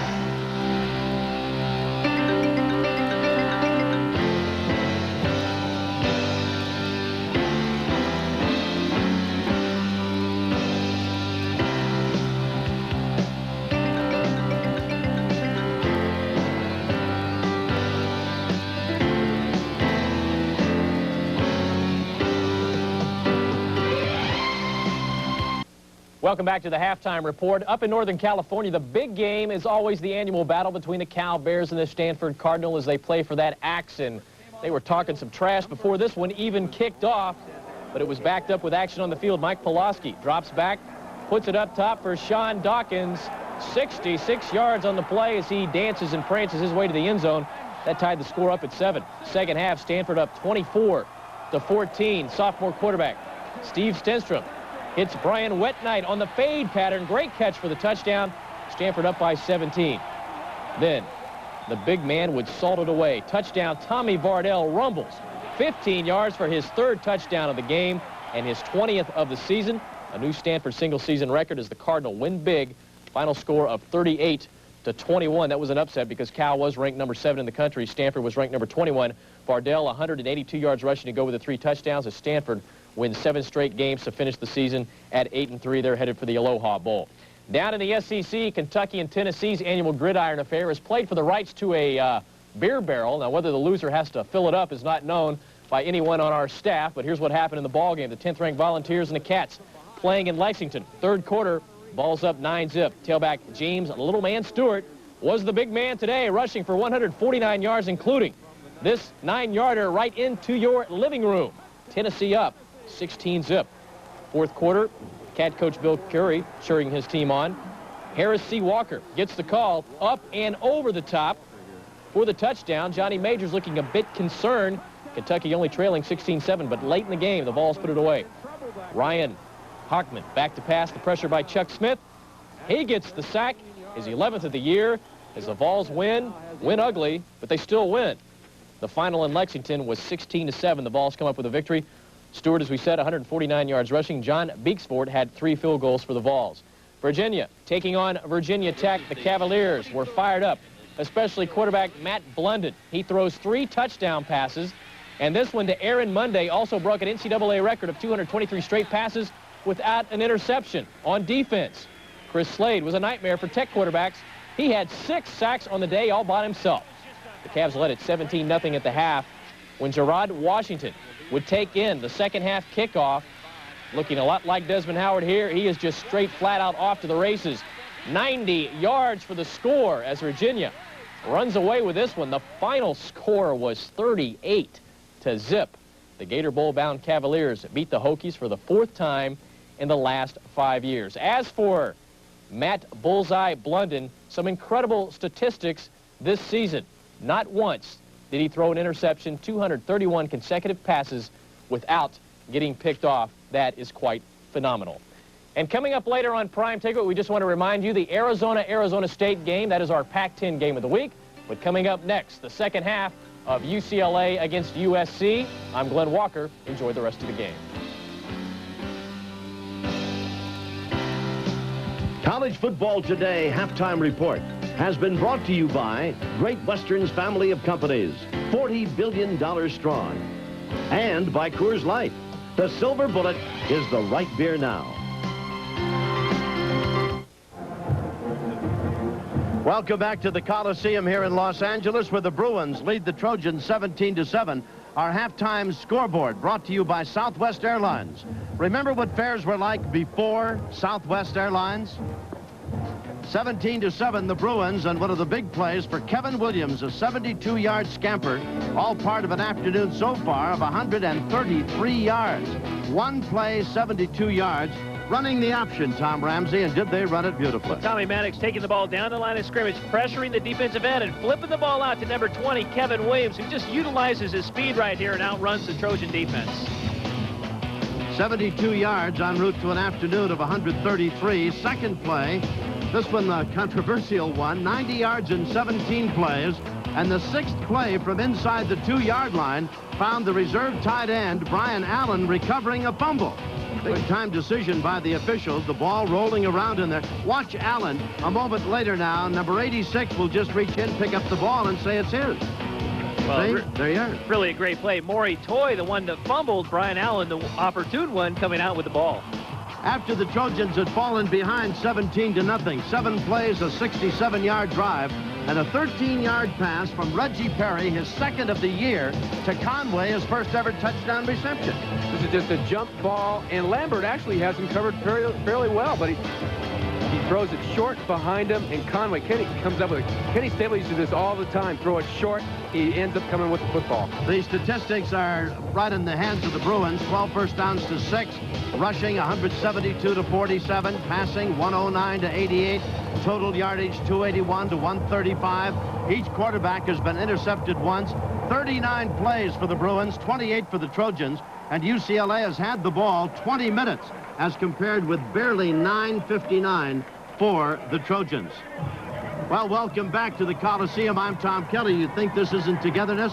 Tom Ramsey here on my right and Paul McDonald on my left. Your Bruins have looked pretty good. They had a great 90-yard drive where Maddox had it mixed up exactly, 50 and 40. They really handled the ball well. Well, it really was a nice drive. 90 yards is definitely the way to go if you're going to drive, and and score a touchdown, although the defense really has to hold this coming second half. It looks like Williams is capable of breaking one every time you hand him the ball, doesn't he? Yeah, he really does. He has such great speed at any time during the game he can go. There was one brief moment there. Perry and Conway on a nice 67-yard drive, and Creighton has run the ball well for the Trojans. Yeah, he really has. And that touchdown at the end of the half, I think, is really going to help USC in the second half. They needed that momentum, but the bottom line is they haven't controlled the line of scrimmage, as evidenced by all the yards that they've given up on defense and the lack of yards running the ball on offense. That touchdown certainly made it a very more pleasant halftime locker room for the Trojans than they might have expected. Bill McDonald is down on the sidelines. We'll get a comment from Bill about this first half of play. Bill, if you will, please. All right, Tom, one more thing about that controversial, if it is controversial, touchdown by Brian Allen. What the referees were conferring about is whether or not the whistle blew or not. Talked to umpire Wolf, Walt Wolf, that's his name, I'll remember it. And he said that was what the problem was. Also, for SC's defense, what is so important in the second half is to stop the running game. Thus, the inside linebackers are going to be the key for USC if they're going to get back into this ball game. Gentlemen, I'll remember names one of these days. Let's go back to the triumvirate up in the booth. All right, thank you, Bill. There's the Bruins coming out of the tunnel, getting ready to start the second half. The Trojans coming out right behind them. 17-7 in favor of the Bruins. Second half, UCLA will have the ball first. First, we'll pause for this message.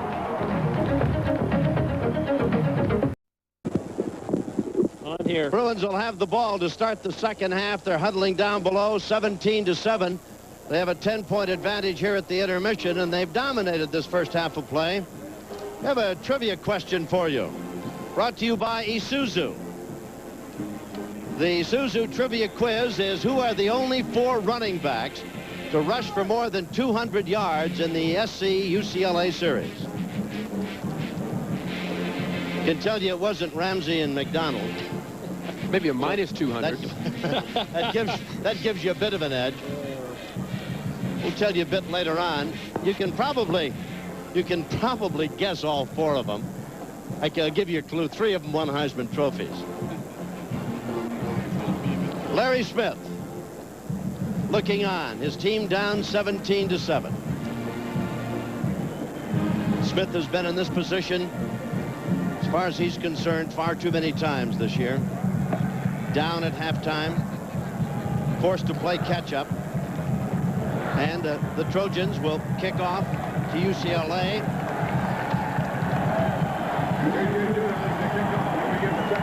To start the third period. Richardson is deep along with Davis. Dudum hits it. High and deep. Pages Davis all the way back to the 1-yard line. 10. Sidelines. Ball is loose. Diving for it. SC has recovered. Ball popped up into the air. The Trojans will have it at the Bruin 19-yard line. And what a fortuitous break for the Trojans. Junior Moy was the guy who was very alert. As the ball popped loose, he just gobbled it up. Well, Paul Richardson's the one who takes the kickoff. You're going to see it just stripped right out of his hands, and Moy just making a great play, jumping over the top. This is the kind of thing that USC needed to open the second half.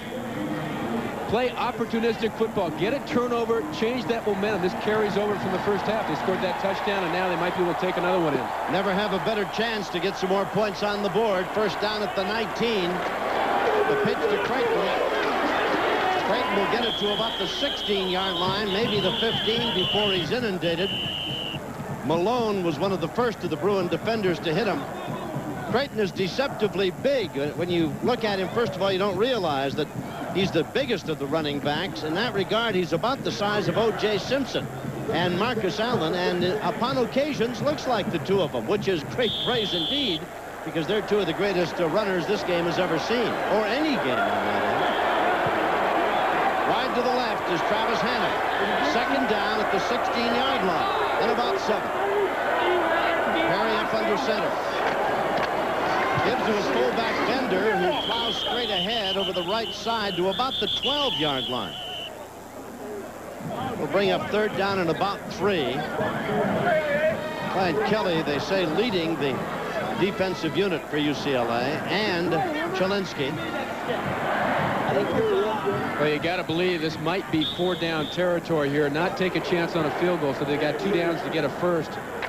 They've marked it at the 13-yard line, gentlemen. I'm Tom Kelly, along with Tom Ramsey and Paul McDonald. Bruins lead 17-7. Third period just underway, and SC with the golden opportunity.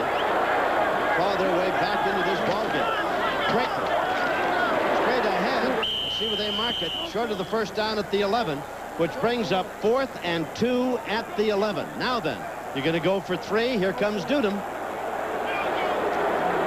Well, given his record, you got to wonder why they're doing this. The lack of productivity of the SC offense all year long. They're down there close. Why not go for the touchdown? Well, I've got to agree, Paul. I think this is a terrible offensive display by the Trojans if they can't pick up a first down, even though that is very tough territory, red territory. 28-yard try by Dudum. He kicks it, and it's no good. Well, waste not, want not. It's been that kind of a year for Coach Smith. He looks on as the defense and the kicking unit gets the ball on the Trojan 19. They get no further downfield than the 11. UCLA will take over at the 20, still leading 17-7. We'll be back right after this.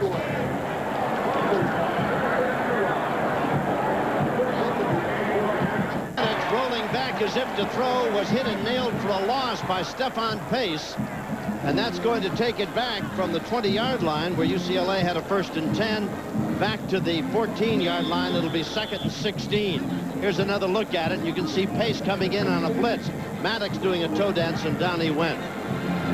That's the thing that USC has to do is pressure Tommy Maddox, but they let a golden opportunity get away on the turnover on the kickoff. Indeed they did. And all they managed to gain by trying for the missed field goal was something like they lost 9 yards on the turnover. Back to pass Maddox, and he's going for all of it. Down the far sidelines.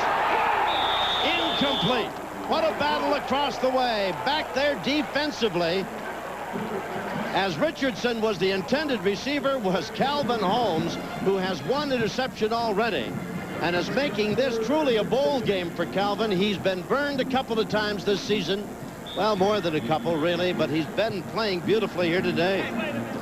He really has. He shows his speed on that play, but his awareness for where the ball is, and is able to make a great play to make the incomplete pass, knock it down. 3rd and 16 at the Bruin 14-yard line. Trojans show blitz. Maddox with a long count, back to pass, coming to the sideline, pass is complete to LaChapelle, dropped short of the first down at the 26-yard line. Jason Oliver and Stephen Pace were there to cover the talented Bruin receiver. Gentlemen, I hate to harp on it, but when you've got a 4th down and about 2 yards to go, well, here's another look at LaChapelle.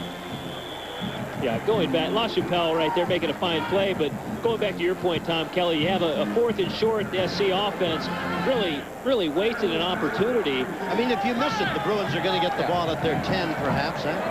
With a field goal kicker who's a walk-on and hasn't been able to produce. No fair catch, but Conway may have wished he had, as he's dropped on the 41-yard line. A 35-yard kick and a 2-yard return. The man who kicked it was Shager. All right, 11:21 to go in the 3rd period. 17-7 UCLA. We'll be back. Today's game is brought to you by Lexus, the result of a relentless pursuit of perfection. By Southwest Airlines. Remember what fares were like before Southwest Airlines? And by Coors Light, the Silver Bullet is the right beer now. Larry Smith and his team break the huddle across the way. They'll have nice field position at their own 41-yard line. Not nicer than down at the Bruin 19, though, from which they failed to convert a 3-point try. So it's 17-7. Here's Stacey Argo looking right on the face mask of big number 65 for the Trojans. That's Joel Christman, one of the young linemen. SC has only 2 seniors on offense on the offensive line. Perry takes the snap, pitching to Creighton on the sweep to the right. Gets a block, turns the corner, turns it on, and he's going to be driven out of bounds at about the Bruin 48-yard line. Good block by Bender, the fullback. Creighton really has some great speed. Oh, he does. It's interesting. It's a little bit deceiving. He doesn't have the great stride length like Kevin Williams, but he does get around the corner awfully quick. And he had to use his speed there. He had a good kick-out block by Bender, but then all the rest of it was speed. They have marked the ball just inside the 50, and they're looking at the change across the way, and they're going to stop now and measure for a first down, I believe. That's what the signal is.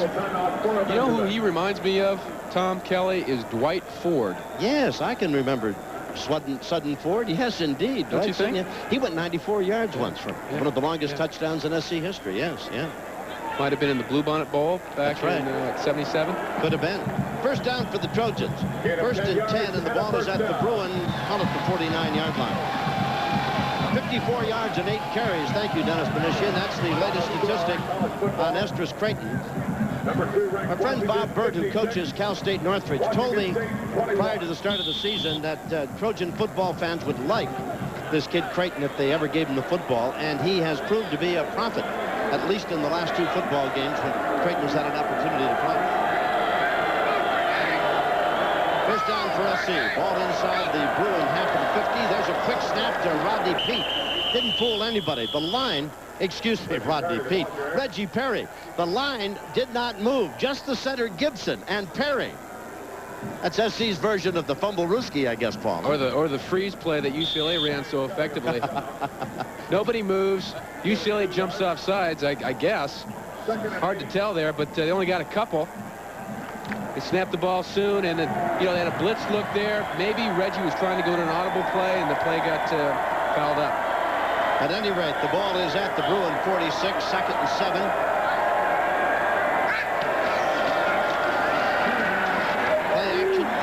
Throw, pass complete at the Bruin 35, caught by Johnny Morton. His second reception of the afternoon, 11 yards and a first down. Henderson was there to make the stop. That's a fine catch by Johnny Morton. Going one way, the ball's thrown behind him. The toughest catch in football to make, and he pulls it off. Nice play by Perry to come off to a secondary receiver. Well, UCLA defensive coordinator Bob Field worried about this particular play, the misdirection or the bootleg. And you see Perry, I believe he's a little bit more adept running outside of the pocket than standing in the pocket to throw. First down, the ball at the Bruin 35, 17-7, UCLA on top. Tailback is Creighton. Perry drop it, gets a rush, throws it down the middle. He's got his man at the goal line into the end zone. No, at the 1, Wallace, a diving catch, and he stumbled and fell at the 1, 34 yards. He's about 6 inches short. Lambert was there, beaten on the play, but it'll be first and goal for SC just inside the 1-yard line. UCLA with 8 men on the line of scrimmage, showing a blitz look. No free safety in the middle. Reggie Perry audibilizes and throws one under pressure. Perfect throw to Larry Wallace. Perfect throw. That's where you want to lead the post, away from the defender. So it'll be first and goal, inches from the goal line for USC, trying to climb back into this one, and Perry takes it straight ahead. I think I've seen this movie before. They want me down at the other end of the field with this, drive toward the goal line, and nobody in a striped shirt does anything except runs together. Huh? I really believe the goal line play, you're going to see Reggie Perry, Stacey Argo comes on a blitz right up the middle untouched, but Perry, like Paul McDonald said, just laying the ball out in front of Wallace, really putting it right where it had to be. Not a bad catch either, Tom Ramsey. Out of the game goes Deion Struther, and coming into the ball game is Creighton. Second and inches.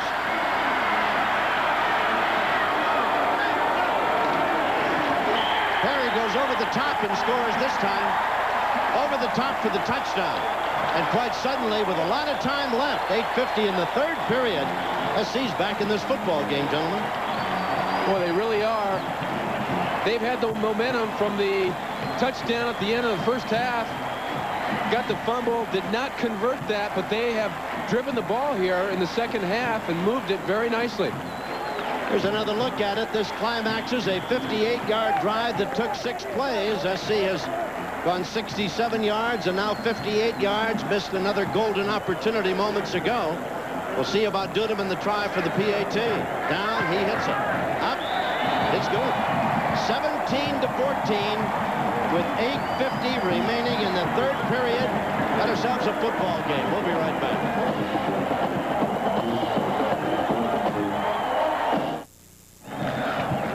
Our thanks to the Goodyear blimp Airship Columbia, brought to us by the Goodyear tires and your local Goodyear retailers.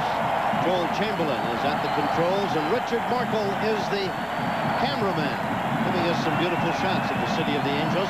We've got Richardson and Davis as the twin deep men awaiting the kickoff by Dudum. And all of a sudden, I would think a partisan crowd of Trojan fans would come alive here as SC has battled back to trail 17-14.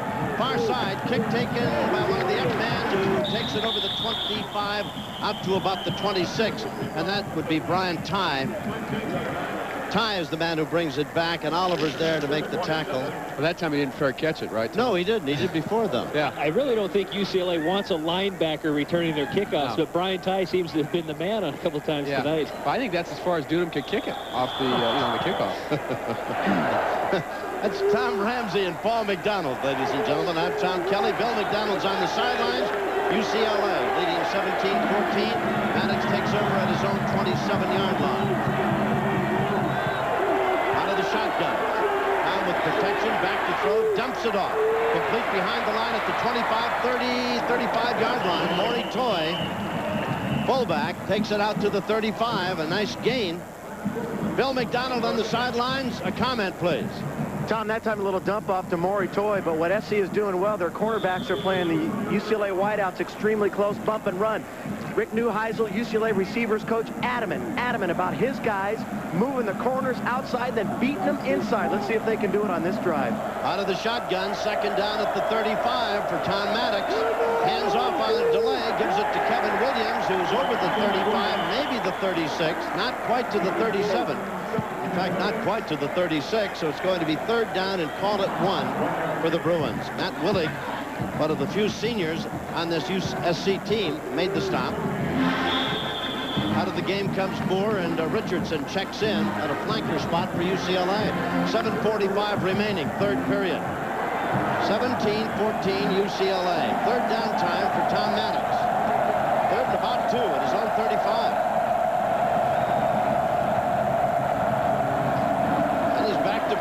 Looking with time, Chase running out of the pocket, throws it on the run.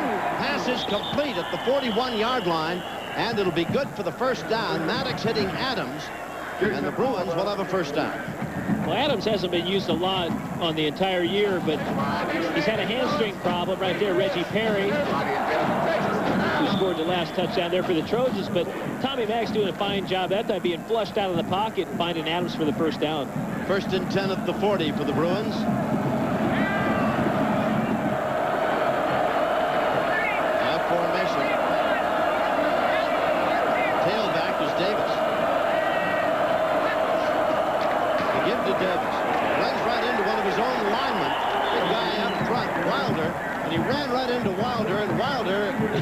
Just no match for Davis. Knocked him flat on his wallet.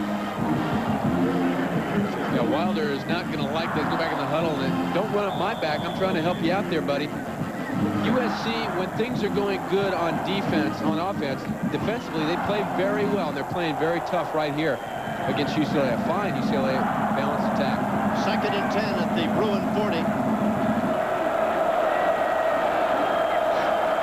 17-14 in favor of UCLA. Big rush. Pass complete. Up the field to Davis. Davis, eluding tackler, still on his feet, breaks through a host of them and takes it to the Trojan 43-yard line. 18-yard gain.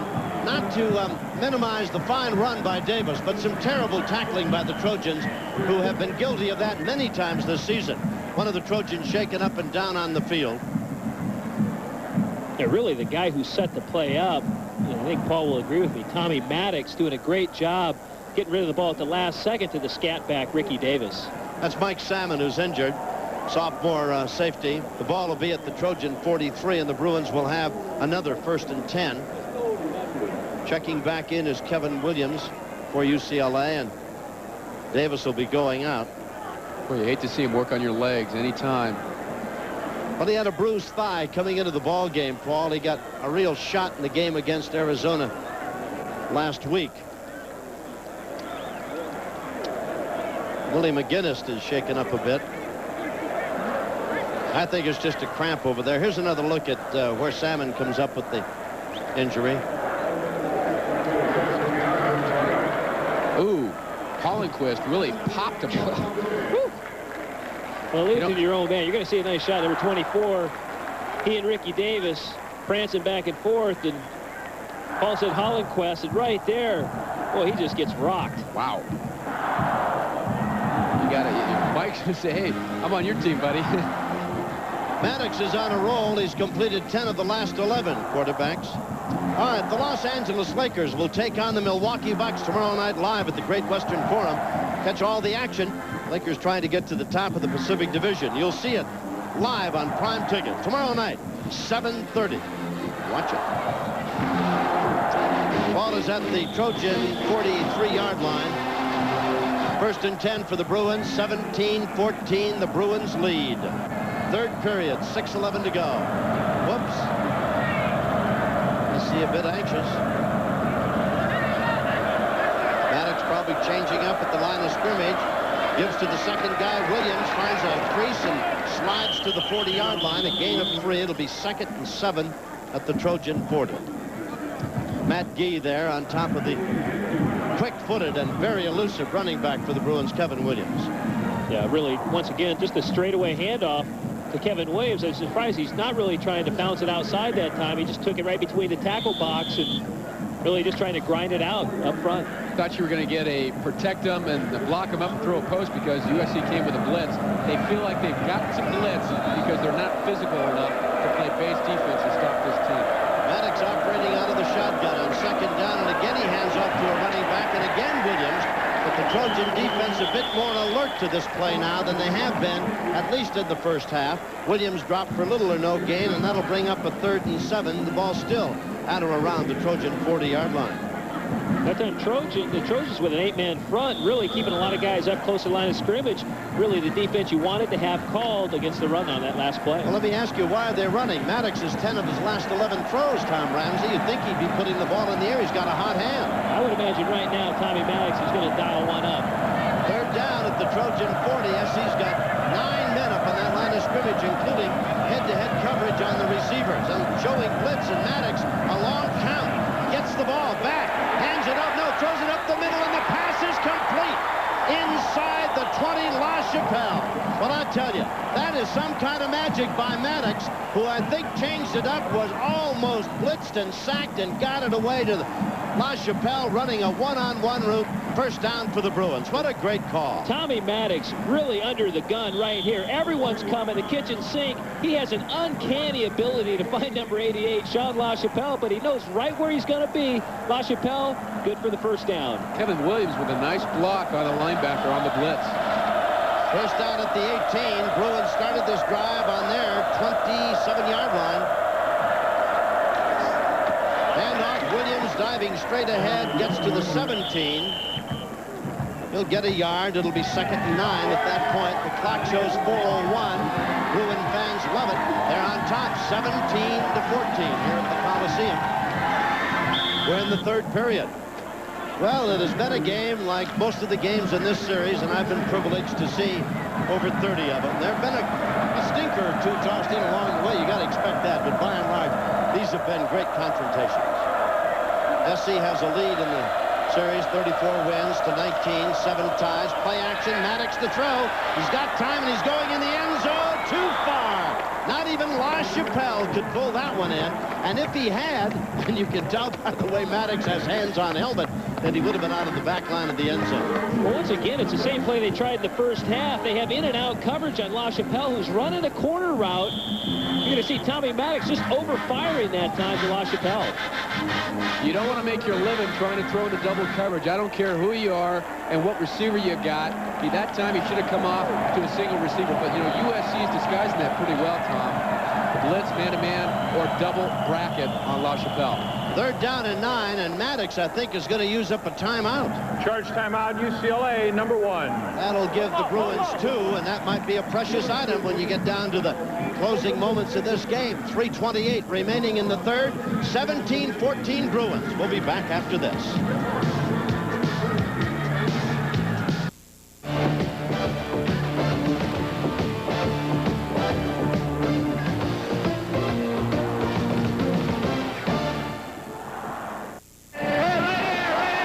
To 14, the Bruins lead.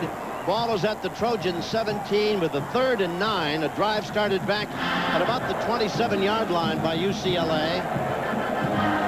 LaChapelle and Maddox, the principals in this one, and of course Kevin Williams. Well, you know they're going to throw it here. The question is USC going to blitz or are they going to cover? Well, no, they're going to double cover LaChapelle. You got to find the single covered receiver, although UCLA's in their regular offense with tight end and 2 receivers. My 2 quarterback experts are calling for a pass. Maddox up under center. Long count. Turns. Going to throw it. Sets. Looks. Throws up the middle. Pass is complete. Inside and into the end zone for a touchdown to Maury Toy. 17 yards and nobody laid a helmet on him.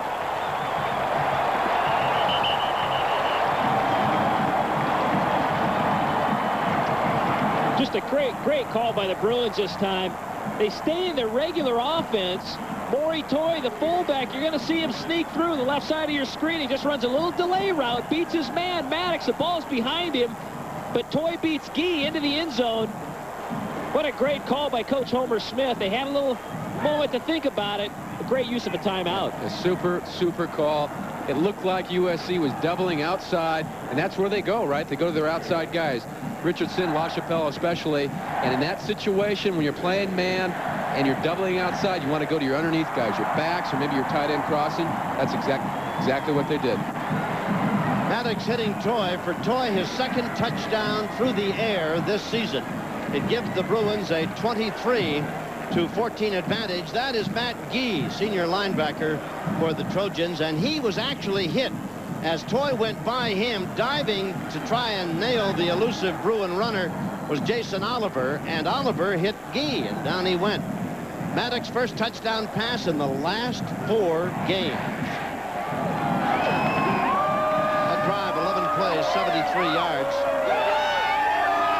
Gee still down in the end zone. Bruins have taken a 23-14 advantage. Now Gee being helped up. Jack Ward down there. You look at that drive, guys, up here in the booth, and you got to be impressed with Maddox. 3rd down conversions left and right, and standing in the pocket, finding the guy, and making the plays. And that's how you win football games.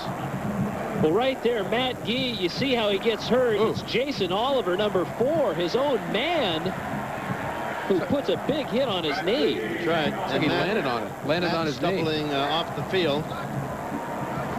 2 3rd down drives connected up by Maddox on this, including the last one, 3rd and 9, that ended up for a TD. 68 of the 73 yards they went were through the air, fellas. Well, Maddox really having a hot hand right now and doing a nice job spreading it out among his tight end, a couple of receivers, and most notably Maury Toy for the touchdown. Perez to see about the PAT. Line is set. The snap. It was good. 24-14 in favor of UCLA. The Trojans have played well in this 3rd period, but they missed one golden opportunity of getting 7 or even 3 points of their own. Had to settle for but 7 points in this 3rd period that has 3:23 remaining. And the Bruins put a very nice drive together, going 73 yards. Crosstown flashback. Time to take you back to another great moment in this magnificent series between the Bruins of UCLA and the Trojans of USC. This time we'll take you back to 1952 as you watch Carmichael and Sears. Quite a bit of controversy about this play, gentlemen. That's Carmichael with the ball. Was he down? Did he lateral or did it go forward? Well, too late to argue about it now. Jimmy Sears scampers into the end zone. and the Trojans win it 14-12. That was then, and then is now. And Sandifer is set to kick off for UCLA. The Bruins with a 24-14 advantage. Again, we've got Travis Hanna and Curtis Conway as the deep man awaiting the kickoff. Little short, high pooch punt. Taken by the up man, Conway. In the middle at the 30, hit, can't get away, and that's where he's going to go down. SC will have it 1st and 10. Curtis Conway dropped there at the 30-yard line. Boy, UCLA really respecting the run-back ability of Curtis Conway. Do not want to get him the ball with all that field. But you got to wonder, I mean, that's great field position, Tom Ramsey. Start the drive. I'd start every drive on the 30 if I could, or 31. It really is. I believe both teams really having a tough time with both their kickoff people. I just really not getting a lot out of either one of them. Yeah, the kicking game does leave something to be desired so far. Straight up the middle. Estes Creighton takes it out to the 35. That'll make it 2nd down and about 6 at the 35. Beautiful night. The airship Columbia compliments Goodyear Tire and the Goodyear retailers, showing us from time to time how beautiful the City of Angels looks on this November 23rd. Like the Queen's Jewel box, really. There's a look at the Columbia. Reggie Perry is 9 of 19, 133 yards. He has a touchdown in the air and on the ground. Creighton looking for room. Cuts back into the open. 45-50. Down he goes at the Bruin 46-yard line. Brought down by Matt Darby. Let me tell you, he's something. He's a junior college transfer out of Santiago, Rancho Santiago, and he's a big, long, striding type kid. Look at him pick his way. Oh, he's got great ability to make people miss. And look at that acceleration. Earlier on in the season, he had a problem with fumbles. So they put a mattress out in the end zone and have him dive down on the mattress to make sure he doesn't have the ball pop out. So he's home with 2 balls. So he was practicing that. He probably practiced that when he went home at bed. I was going to say, you could practice that drill at home. Absolutely, absolutely. So it's paid off, though. He hasn't fumbled since the start of the season. There's a bobble as he gets the pitch back from Perry. Carries it inside the 45 to the 42. He had 77 yards on 10 carries. Give him about, well, 70, make it 81 carries now, and 81 yards and 11 carries. You know, I talked with him last week. He said, I'm not a fumbler. He said, I never fumbled in my life. And he said, when I bobbled the ball and dropped it, he said, a couple of times I wasn't even hit. He said it was all mental. And big transition. Quantum leap, gentlemen, you know yourself, to playing at a junior college and or coming out of high school and playing at this level of college competition. 2nd and 8. Ball at the 44-yard line. Perry straight back to throw. Has a ton of time and going downfield. He's got Morton at the 5. Johnny Morton at the 5. It'll be 1st and goal, USC. 38 yards, and now for the 2nd time as Henderson and Lambert combine, a Trojan receiver taking the ball, unable to put it in the end zone, though very, very close. This is another audible by Reggie Perry, and Henderson comes out of it, but he can't get there in time. You knew where he was going to throw, the backside post. Henderson tried to get there, but it was just a fine throw and a great catch by Morton. They put it down at the 6-yard line. It'll be 1st and goal at that point. SC trailing by 10, 24-14. We're still in the 3rd period. On a delay, the give to Creighton. Creighton inside to about the 3-yard line. They ran a little fake there. Started Creighton to the right side, handed to him, and he cut back against the flow, but the flow was pretty much jammed up right at the goal line. Not much room. Well, it really looks as though that offensive line of USC really starting to mesh. They gave Perry all kinds of time to unload the ball in that last one, and had them doing a fine job on the running play up front. Trojan fans hoping that they can punch this one into the end zone to get back to within 3. They trail by 10. 2nd and goal at the 3. Perry fumbles it, picks it up. He was on the ground with his knee when he picked the ball back up, and so it'll be 3rd and goal, and the ball now will be back at the 6-yard line. Well, this has been a litany of mistakes throughout the entire season. Somebody, as Coach Smith looks on, always finds a way to just make the worst possible scenario. An illegal procedure here, a missed snap there. That's what the problem's been for them this year. End of the third period. Bruins lead 24-14. We'll be back.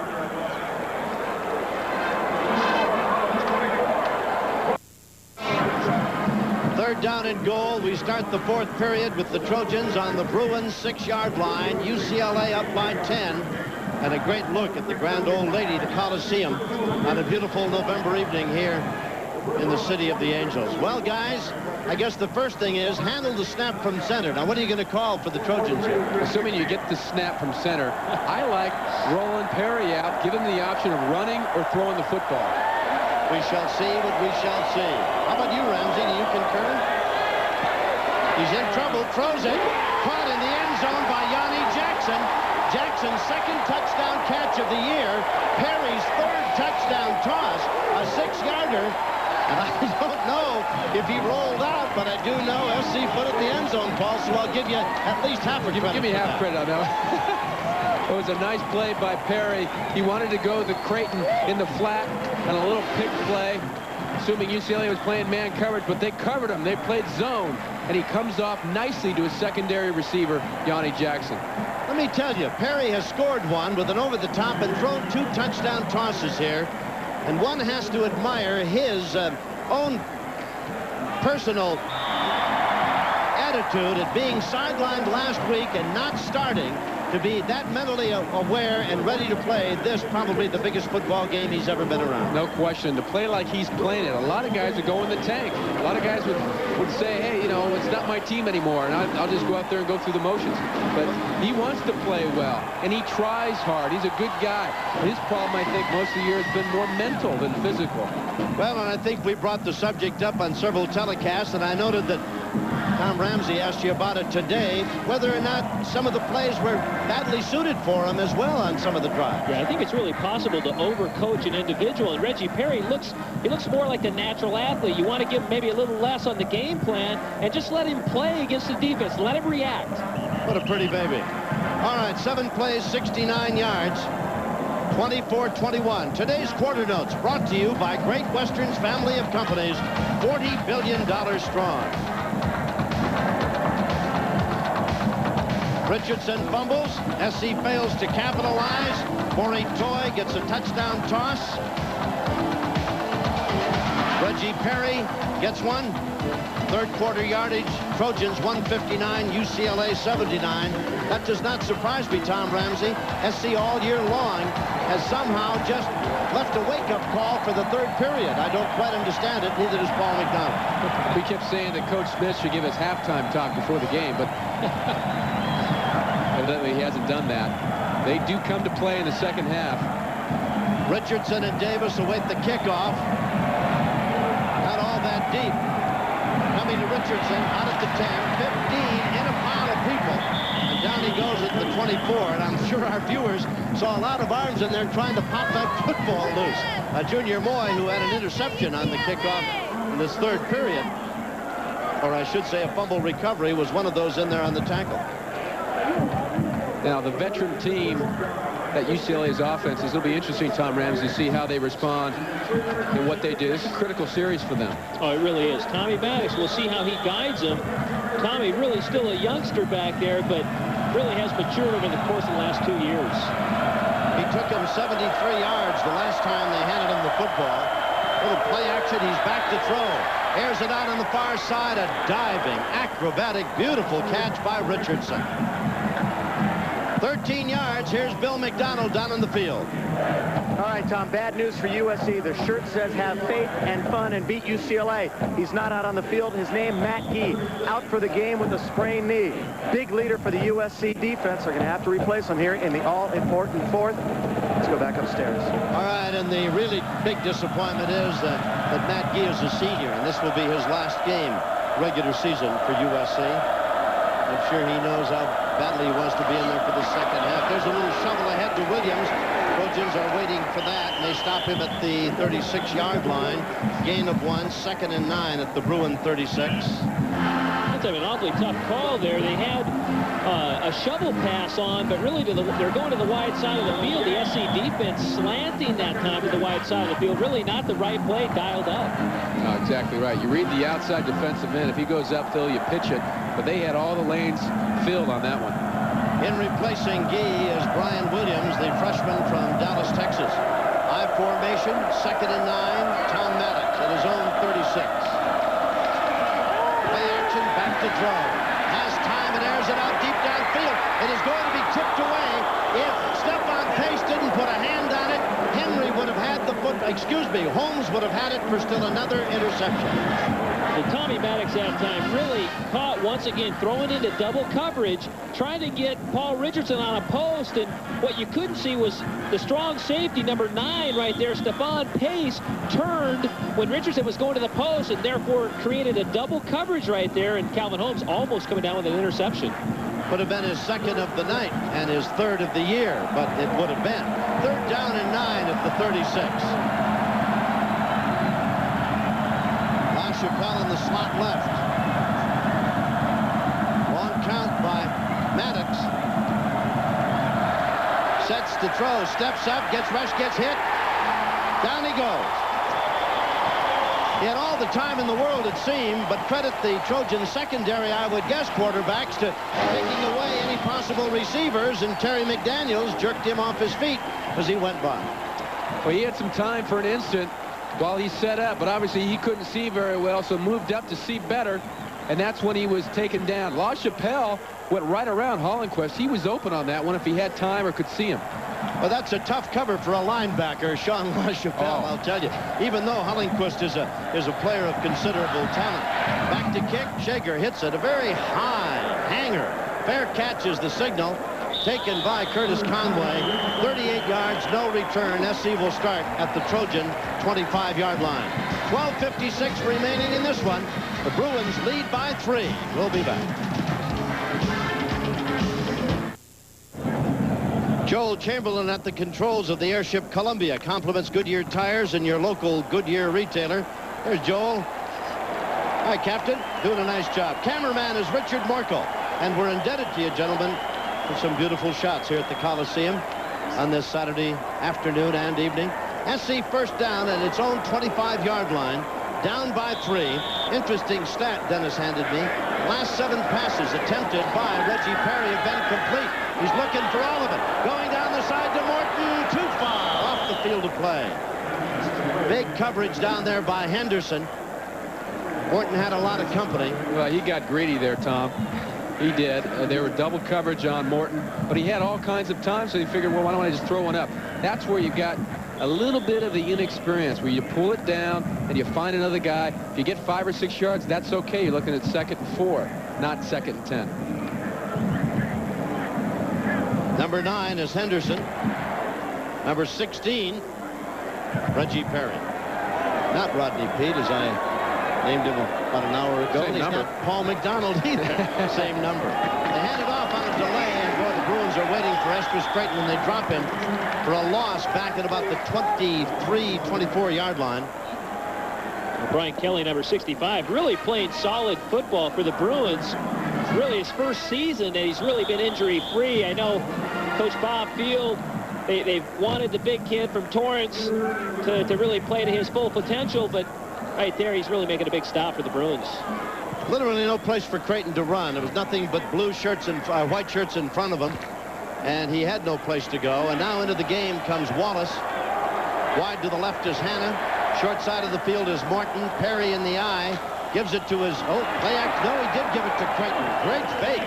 Out to the 31-yard line, but short of the first down. And that's going to bring up 4th down at the Trojan 31 and about 4 yards to go and a kicking situation. He almost popped that one. You wonder, well, why do you call a running play on 3rd and 11? Well, generally you don't want to do that, but when you have the nickel in there, you've got 4 down linemen, 2 of them linebackers, then you can probably make a big hole, and that's what they did. They created a huge hole, and he was 1 tackle away, really, from going a long way, I think. All right, Ron Dale stands back, waiting to kick it away, and downfield, LaChapelle.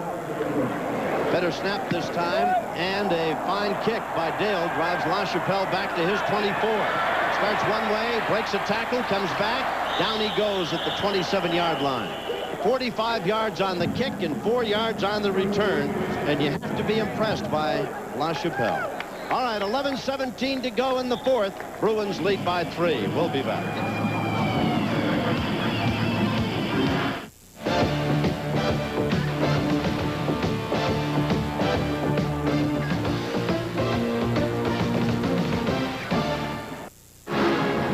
Bruins lead 24-21, 11:17 remaining here in the fourth period.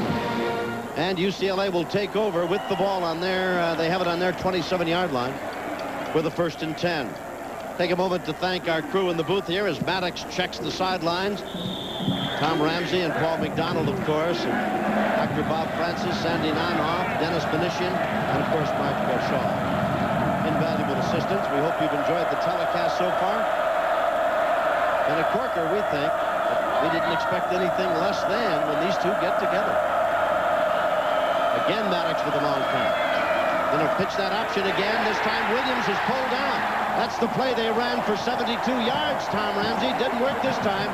Gideon Merle sensed it, was in quickly on top of Kevin Williams. I'm kind of surprised UCLA running the option out of the split backs, and I think Paul will agree with me. Maybe they were in the wrong formation. You see Maddox turn to look to pitch, and he had to wait, and all of a sudden Burrell comes by and makes a great play on Kevin Williams. It's like Williams had to catch up with him, and he was on, in the wrong position. Merle, Batman, they call him, made a nice play, big play. And only a sophomore, and this is, of course, a very young USC team, but you've heard that all season long, haven't you?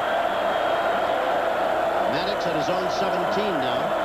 2nd down and 20. Back to throw. Has time over the middle. Pass is complete to Toy. Nice move. Eludes a couple more tacklers and takes it back to the 29-yard line for a 12-yard pickup, making it 3rd and 8. Right there, Maddox showing great maturity, not going after the whole chunk of yardage, getting half of it. Toy does a nice job sitting down in the zone, catching the ball, trying to get up for some more yardage. Now they're faced with a 3rd and 8 as opposed to maybe a 3rd and 17. Terry Donahue looks on. You've got to be impressed, Paul McDonald, with the ability of these backs that UCLA has. Once they catch it, they make you miss 1, 2, 3 times. That's why you get them the ball, and they're going to get you some extra yardage. Maddox now at his own 29-yard line. 3rd down, back to throw, sets over the middle, tipped, incomplete. Pass intended for LaChapelle. Mike Salmon was there, and chasing it way back downfield was Stephon Pace. And Maddox comes up empty, and the Bruins will kick it back to SC. Well, we've got ourselves a football game. 24-21, a 3-point game. Here's another look. Well, Maddox, he's looking left. All of a sudden, he spots LaChapelle, but the ball just gets away from him. Really, you see, once again, they're doing a little in-and-out coverage on LaChapelle. He comes running across the middle. Free safety Salmon right there to make the play. You got to put it on his numbers, right, Tom? You got to put it when they go across the middle. If you throw it high, that's what's going to happen. A tip, and a lot of times you get it picked off. Shager kicks it. Not only that, you may lose that wide receiver as a friend, too, fellas. Fair catch is signaled for by Curtis Conway. 38 yards, no return. Yeah, you stretch that guy out. As good a receiver as he is, he's just fair game. Looks like free lunch. And I tell you, he may not come back to the huddle. If he does, he might want to punch you right through your face mask. Especially his good buddy, Sean LaChapelle. He's going to say, hey, Tommy, keep it down next time, I want to play a couple more years with you. All right, we've got a moment here. Let's take you back to another great, exciting moment in this crosstown rivalry. We're going to go back to Gary Beeben and company. Do you remember the day when SC was ahead 16-7? Beeben rallying the Bruins, running back to pass, sets, puts it in the air, and Kurt Altenberg is there to grab it. What a great day for the UCLA Bruins. That was back in 1965. Creighton taking it on the play, gets out of bounds at about the 35-yard line. Here's another look at that Altenberg catch at the toss by Gary Beeben. They rallied from 16-7 to win it 20-16 back in 1965. I was going to say, I'm awfully happy we got to show Kurt Altenberg. He's one of my neighbors. He would have been awfully upset if we started talking about him and didn't deliver the picture. We could have showed Witcher, Witcher caught one in that same ball game, Tom Ramsey. It was truly a great comeback for the Bruins. All right, it's going to be 2nd down now for the Trojans at the SC 36. 2nd and about 8. Not much there on the handoff up the middle. Up to about the 38-yard line is on. That brings up a 3rd down. Maybe I'm belaboring the obvious, but don't you have to put the ball in the air a little bit here to try to get this offense moving? I don't know. You just don't want to put Reggie Perry in too many third down situations where he's got to come up with a play. Throw it on first down when you throw it on second, medium. A lot easier. You got man coverage or zone coverage with corners off. This is a lot more difficult. They've got 5 DBs in. They're going to bracket and double. A lot more involved in reading coverage. 3rd and 5 now. Perry out of the shotgun. Has some time. Throws it. Oh, had his man. Threw it too far. A diving try by Wallace, and SC will be forced to kick it away. Goodwin was there defensively, but Perry just let him too far or threw it too out in front. Man had no chance. Yeah, he had it. I was going to say, I'm sorry, Paul, Marv Goodwin really did make a fine play and really expected Perry had to be pinpoint passing that time, just a hair off. Well, the Trojans can't move it, and the Bruins now will await the punt by Dale, and it's going to be, who else? LaChapelle standing back at the 20. He's only a junior, too, LaChapelle. Signals for the fair catch at the 26-yard line, maybe the 27. 34-yard punt, no return, and UCLA will take over at 8:44 remaining, and they lead by 3. We'll be back.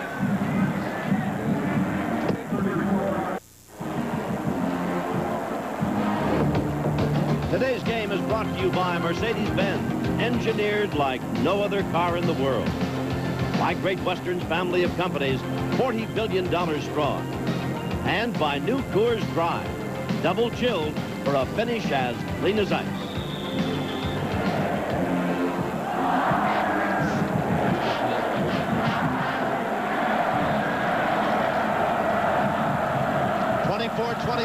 Bruins take over on their own 27-yard line. Maddox hands off to his tailback, and Kevin Williams gets out to about the 29, maybe the 30. Williams had 133 yards in the first half, and he's been -5 in the second half so far. And of that 133 in the first half, he had a 72-yard touchdown scramble. Paul McDonald and Tom Ramsey are with me in the booth, and you guys played. Paul, you were 2 for 2 against the Bruins, weren't you?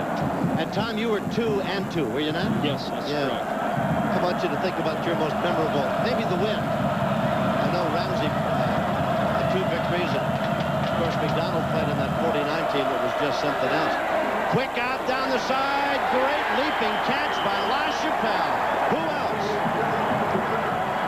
Jason Oliver was there, 19 yards. It'll be 1st and 10 Bruins out at the 49-yard line. How about you, Tom Ramsey, the best of your 2 wins? Well, I'd have to say right here, a quick throw. I just got to make mention Tommy Maddox and Sean LaChapelle, who just really makes a great catch over Jason Oliver. I'd say the greatest moment probably was when we beat them in '82. It just culminated a lot of years of a lot of hard work. Carl Morgan made a great play on Scott Tinsley to end the game on the 2-point conversion. 2019, wasn't it, in the Rose Bowl, huh? All right, 94 yards on 5 grabs by LaChapelle. Williams looking for running room, gets back to the line of scrimmage, and maybe gets to the 49 for a gain of 2, 2nd and 8. The 49 team, of course, might have been the greatest team SC's 79 team, the greatest team SC ever had. I'm not that old yet, Tom, but we did win 49-14. You're right. I think that was obviously putting everything together. We played a great game against UCLA, who didn't have a great year that year, and came out on top. But the year before in '78, much better contest, went back and forth, and I was able to throw a couple touchdown passes. That was a really satisfying victory, too. 2nd down, and call it a long 8. The ball at midfield. Bruins have it. Maddox to throw. Sets. Dances about. Over the middle. Complete to the 45-yard line. Over there defensively, that's Brian Williams. Bottom of the pile for the Trojans. The catch made by Daly, the tight end. That was Gideon Murrow. They've probably gone to Daly more in this ballgame than they have in the last half a dozen. Isn't that right, Tom? Yeah, they really have. I think SC, knowing that they've been so popular, the wideouts, Maddox going to him, that Daly really becomes a factor as well as the backs. 3rd down, 4 yards to go. Bruins with Richardson and LaChapelle flanked wide to the left. High formation. Maddox rolling to throw, finds some room, throws it, incomplete. Well, he had LaChapelle and he had Richardson, and he was kind of between a rock and a hard place. He threw it between the two, and you can tell by the look on his face that he's not too pleased with what he did. It really wasn't that time. I believe it was Stephon Pace coming out from a strong safety position, really putting a lot of pressure, and LaChapelle not even attempting to go for the ball. You're going to see he's open, and I don't know if Tommy just flat out misses him or he's trying to hit the wideout on the outside. LaChapelle probably goes to the sidelines and says, listen, Rooms, about 20 minutes ago, you had me over the middle strung out to dry, and now you ignored me. Oh, long time on the punt by Shager. Fair catch, going to take a Bruin bounce and roll inside the 10, the 5. Trojans will start at the 4-yard line. Well, 41 yards, no return, and the Trojans, who've been backed up to the wall all year long, start now at their own 4-yard line. Let's go to Bill McDonald. All right, fair is fair. We had Pat Hayden earlier, so why not? A couple of current Rams this time. Darrell Henley and Roman Pfeiffer. Go off on this series, if you would, Darrell, because I know you're the mouth that roared sometimes. Who, me? Yeah. No, not me. How you doing, Pat? How about USC, UCLA, your favorite moment? I hope the Bruins win. That's all I have to say. I hope they will have a lot of money riding on this game. All right, quickly, Roman, a little worried because of last year. I mean, fourth quarter, SC coming back again. Yeah, I always felt like USC got all the breaks, so I hope we can pull it out right now. Here's Perry rolling out of the end zone, throws, pass up at the 15-yard line is incomplete. Banta was the intended receiver, and it was right straight through his hands and out of bounds. Let's go back to Bill again. All right, Tom, thanks. Real quickly, Monday Night Football, Niners coming to town. Talk to me about it. It's going to be a big game for us.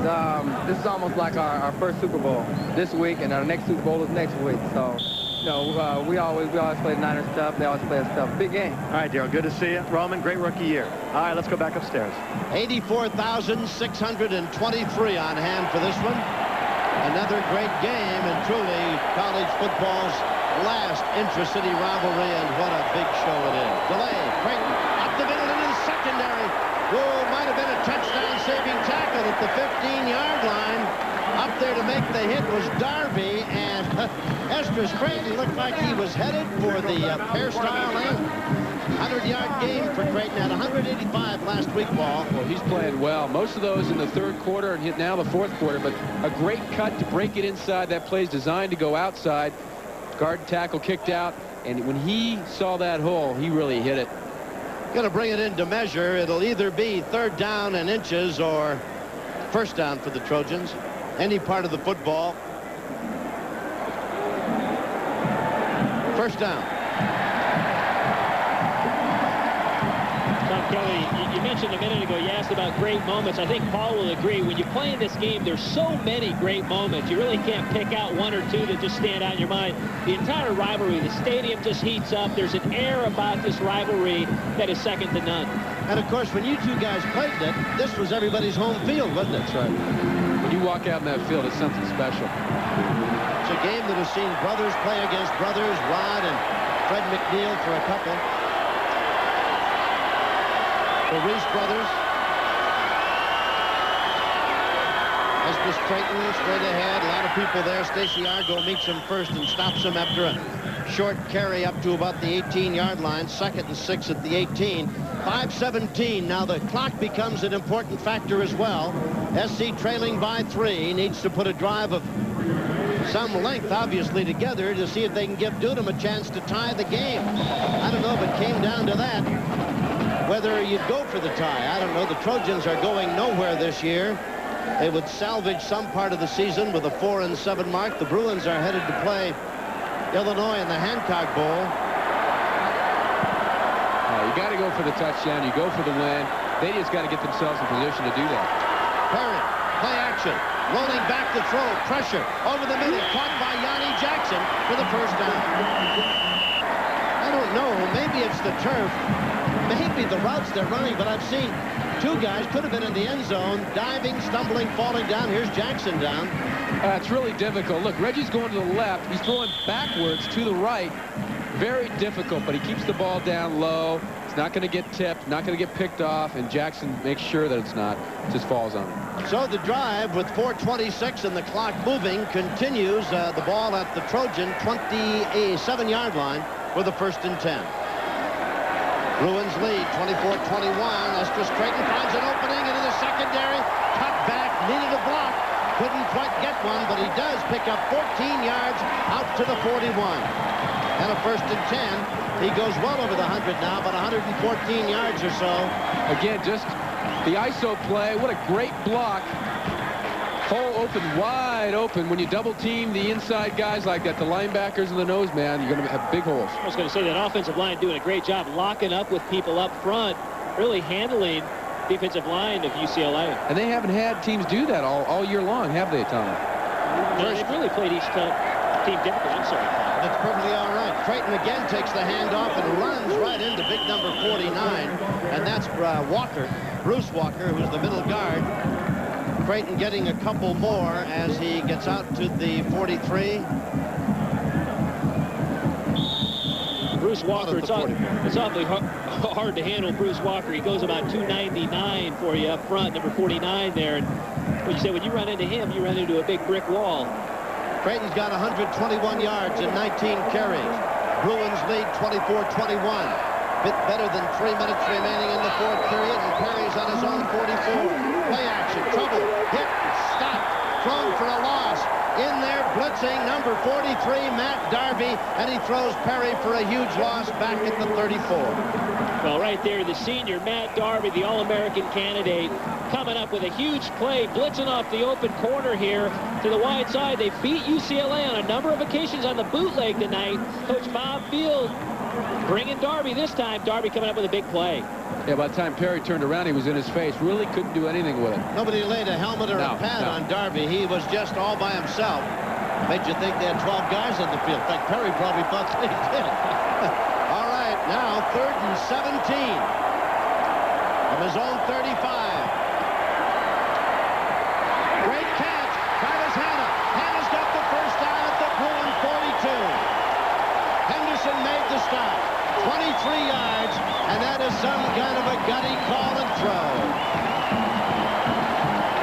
It was a great play by Reggie Perry on a crossing route, and they're going to go from the line here, but you can't let that receiver get on the inside when you're playing man underneath. That's the vulnerable area, and they got it to Travis Hanna. All right, there's no huddle for the Trojans with 2:12 remaining in the 4th quarter. 24-21, the Bruins lead. Out of the shotgun, Perry with time, looks, throws, almost intercepted.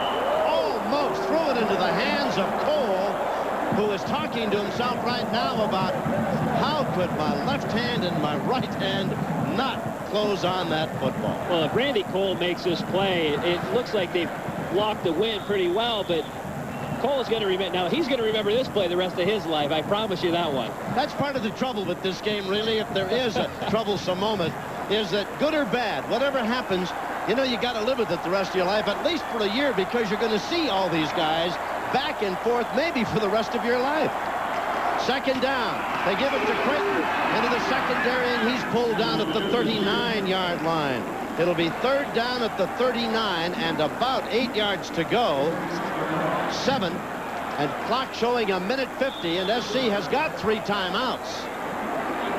SC has 3 timeouts, but they're not using any of them. Now's a great time to take a timeout. They've got to do something. They can't stand around with They got to get to the line and call a play or take a timeout. There's some miscommunication. They're disorganized. They're not doing a thing with 1:32 and 10 seconds have gone off this clock, and they haven't used the clock to stop the play. Straight ahead, flag, and there's a late flag. That was offensive dead ball. Illegal procedure. I don't know why they let that play even go. No, see how late the flag was, though? Are you kidding? Guy was halfway down the field. They had 5-yard gain. Gentlemen, it's impossible to misuse the clock as badly as the Trojans have. Can get a 5-yard penalty on top of it. They've lost 20 seconds of precious time and 5 yards in addition to it, and that is bad game management. Yeah, absolutely. When you have 3 timeouts and you run the ball and you're in that field position, you might as well take a timeout. Hey, Reggie Perry hasn't been in that situation all that long. Bring him off to the sidelines and talk about it. No, but there are illegal others. motion on the offense. The penalty is refused. Why not? 4th down. 4th down. You've lost no yards, but you've lost the clock, and now you're faced with a 4th down and about 7. At the 37, no, it's going to be 4th and 5. Well, now you got to take a timeout because the clock's moving. Yes, well, the clock is running. Restart the clock. Charge timeout, USC, now number 1. That is really, Well, that is bad game management, no question about it. You waste 20-some seconds, you don't take a timeout, then you lose 5 because your team is not prepared for the play they're going to run, and now you find yourself faced with a deficit of 3, the ball at the Bruin 37, and a 4th down and 5. The Isuzu trivia quiz question that we gave you some time ago. The 4 running backs to go for more than 200 yards in a game in this series, 3 of them won Heisman trophies. But the guy who had the most yards was Gaston Green, who is now galloping around in the pro ranks. Marcus Allen, Garrett, and Simpson, all Heisman Trophy winners. It's a pretty good group right there. Yeah. I'd take at least 2 of them in my backfield. 19 to go. Trojans lose this game, they can look to their game management right down here in the last 2 minutes of play. Well, we've seen this happen a couple different times, and when you get down with under 2 minutes, it's critical. The seconds are critical, especially when you have 3 timeouts. You've got a young team. You need to get them together, settle them down, talk about it. The clock winding down, sitting over 3rd and 10 or 3rd and 9, and you've got a young quarterback, and you're going to have some confusion. It's a great way to calm everybody down, get them off to the sidelines and talk about what they're going to do. Well, the old adage of waste not, want not, never more true than in this instance. Now with a minute 19 and a 4th down and 5, Reggie Perry will be asked to keep the drive alive. If he fails on this 4th down attempt, this ball game will be over. For all intents and purposes. Here come the Bruins. Perry steps up, and he is dropped. The ball is loose. UCLA recovers, and that, gentlemen, might very well be the game.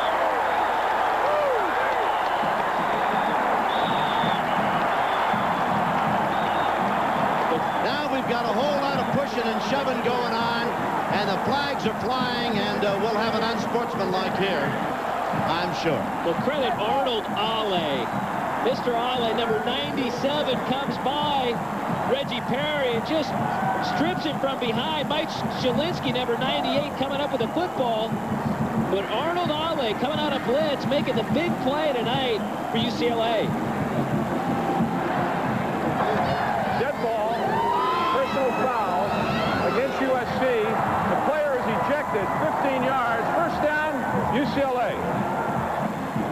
So the Trojans had a player ejected for the personal foul.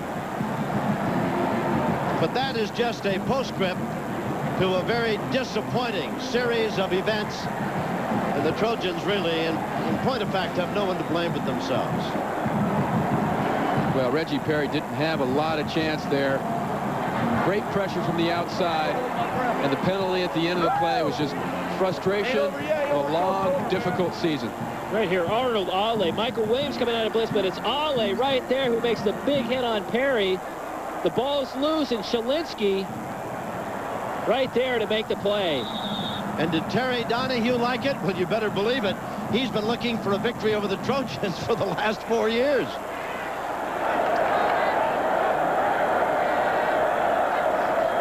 To pass Maddox, no, hands off to his tailback Williams, and of course they'll just run it into the line. And now the Trojans will of course have 2 timeouts, and they can use them to no avail. Minute 7 to go. USC. 24-21 Bruins will be back. We've got a minute 7 to go in this ball game. The Bruins lead 24-21, and the ball is at the Trojan 44. Well, post-mortem-wise, they'll look back to that 4th and 2 at the Bruin 11, when the Trojans elected to go for 3 with Dudum, a walk-on field goal man, missing it. And then, of course, the Bruins turned around and started right back down the field and went 90 yards for their touchdown. And then the wasting of precious moments out here and the inability to call a timeout to give Perry a 3rd down situation that he might be able to live with. Certainly a 4th down situation he could handle. A season of errors and mistakes by the Trojans, and this game today just piled a couple of more for the critics to roast upon. I tell you what, you got to look on the other side of the coin. The Bruins now go into the El Paso Bowl, the John Hancock Bowl, 8-3, really gives them a big boost. And this game meant so much to UCLA. First of all, it was one of their team goals at the beginning of the season. An awfully big day for UCLA. And of course, you know, I think Illinois lost today. if memory serves, Michigan State rose up and beat the Illini. And, of course, Stanford defeated California, which is going to take some luster off their season, and Dennis Green has a great year. Right here, it's 24-21. The Trojans are trailing. Remember, for all your scores, highlights, interviews, and more, we invite you to turn on Press Box. Larry Burnett, Alan Massingale, and the rest of the Press Box team comes your way Sunday through Friday at 10 and only on Prime Ticket. Tom Ramsey, it's got to be a sweet victory. You mentioned it. The seniors haven't won, have they? Haven't not beat USC. No. 3 victories for the Trojans, no losses and 1 tie in the last 4 games, and SC has won 5 of the last 6. Right. But Reggie Perry, I think, acquitted himself well today, gentlemen. He scored 1, threw 2 touchdown passes, and 1 certainly cannot fault him. Perry was just under orders and had someone just call timeout for him, why the game might be hanging in the balance, as it is. With a minute to go, the Bruins have it at the Trojan 44. 3rd down and 10. The give to the fullback, and Smith just pulls his way to the 41. 55 seconds remain. SC is out of timeouts. Clock is running. 51.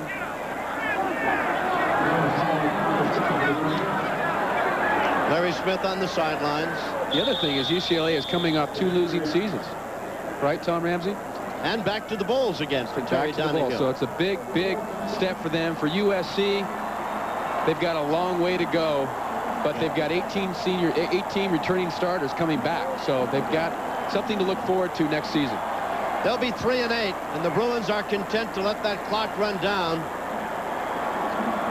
It'll be 4th down if and when they get whistled to the line of scrimmage. Now they're going to get a penalty because the 25-second clock Good ball, delay a game on the offense. The down remains 4. It'll be 4th down and 9 now. They'll walk it back 5 yards to about the Trojan 46-yard line. Dennis, thank you. What a great asset you've been throughout the season. Dennis Benishin, who is just a stat man par excellence. And Tom Ramsey, what a pleasure to see you again, quarterback. Every time I see you, I think of the old LA Express in your antics out there. Huh? Didn't know he played for Hadel, did you? Paul McDonald. And thank you, Paul. I forgot that. I've had a great time with you this year. Thank you. Fortunately, it has been a better year for the Trojans, but there's always next year, right? Well, hope springs eternal, but thank you. I certainly have enjoyed being with you. Let's not forget my partner in crime, Bill McDonald, down on the field. He's dancing on the sidelines now. Now, they're going to kick it. Well, one last gasp. Conway, did he signal for the fair catch? But he fumbled the ball. He'll do well to recover it. At the 7-yard line, SC recovers. They are, well, they're going to be down at the 10, 90 yards away in 7 seconds. Is O.J. doing anything this afternoon, Paul McDonald? Probably only have 1 play left, maybe 2, but it doesn't. If they want to try a trick play, it's probably going to be a 1-play shot, a Hail Mary. We hope for an interference call, but it looks pretty bleak. The timeout, UCLA. I'm going to take a timeout and talk about it. Terry Donahue, even with victory almost assured him, has not allowed himself Not yet. an expression of a smile. Still 7 seconds to go. It's happened before. He's not going to take the chance it'll happen again. Well, there have been some moments in this game and others here at the Coliseum that have turned from sweet to truly bittersweet. But with 7 seconds left and 90 yards away from the end zone, that pretty well gives you the idea of how the Trojans feel across the way. They huddle with their coach, Larry Smith. I would imagine you're right. Whoever said Hail Mary and hope for a flag. That's what you'll See what happens. It's going to go up. Well, the Trojans played well against a fine Bruin team, a much improved Bruin team from last year. They have nothing to be ashamed of, but I know they really felt like they needed a victory today to give them some hope, some confidence for the next year. Losing 6 in a row certainly isn't going to do that. It's going to be a long offseason, a tough recruiting year to go into everyone's homes to try and get those top high school athletes to come to USC. I was going to say one of the most important aspects of this game in terms of the city and how everyone perceives it, the recruiting battle really is won or lost on how this game swings. Well, 3 down linemen, and Down the field, 8 other guys. Perry, as the clock ticks down, 4 seconds. It's in the air. Tipped. Almost caught. Almost intercepted. It's over. The Bruins win it. 24-21. And a joyous, gutty little band from Westwood carries Terry Donahue on their shoulders as he goes over to see Larry Smith.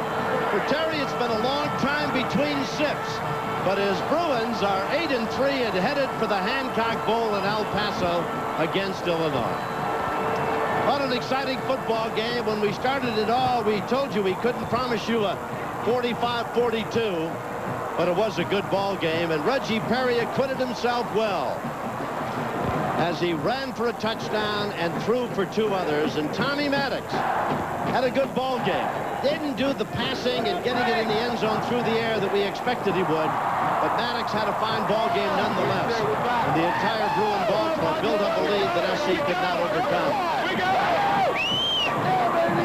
We'll be back with a final comment. Final score again, 24-21, UCLA.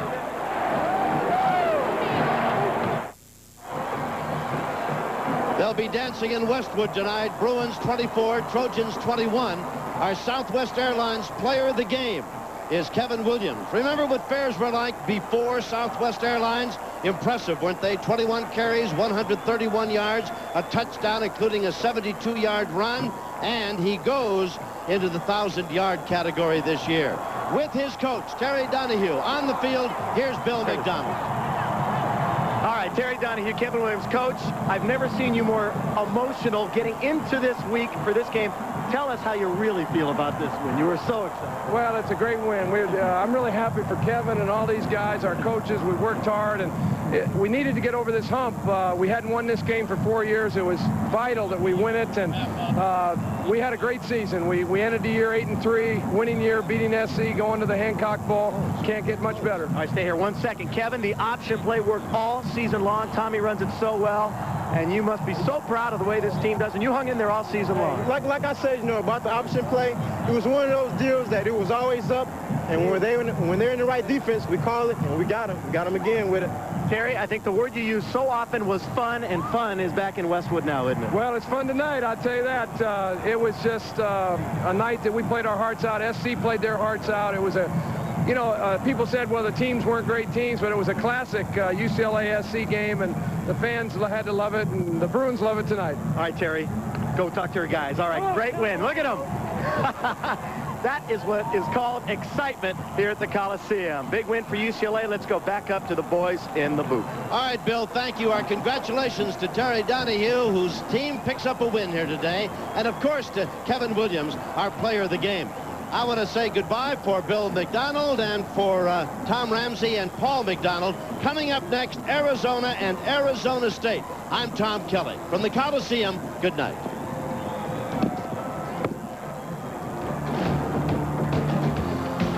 Prime Ticket has presented USC versus UCLA football. Brought to you by Isuzu. For styling, features, and price, there's no comparison. By New Coors Drive. Double chilled for a finish as clean as ice. By your Southern California Lexus dealers, who invite you to test drive a Lexus today. By Great Western's family of companies, $40 billion strong. By Mercedes-Benz, engineered like no other car in the world. By Southwest Airlines. Remember what fares were like before Southwest Airlines? By your Southern California Chevrolet and Geo dealers. By Target. Happy Thanksgiving from Target's family to yours. By your Southern California Lincoln Mercury dealers. By the men and women of Northrop. And by your Toyota dealers and their quality line of cars and trucks.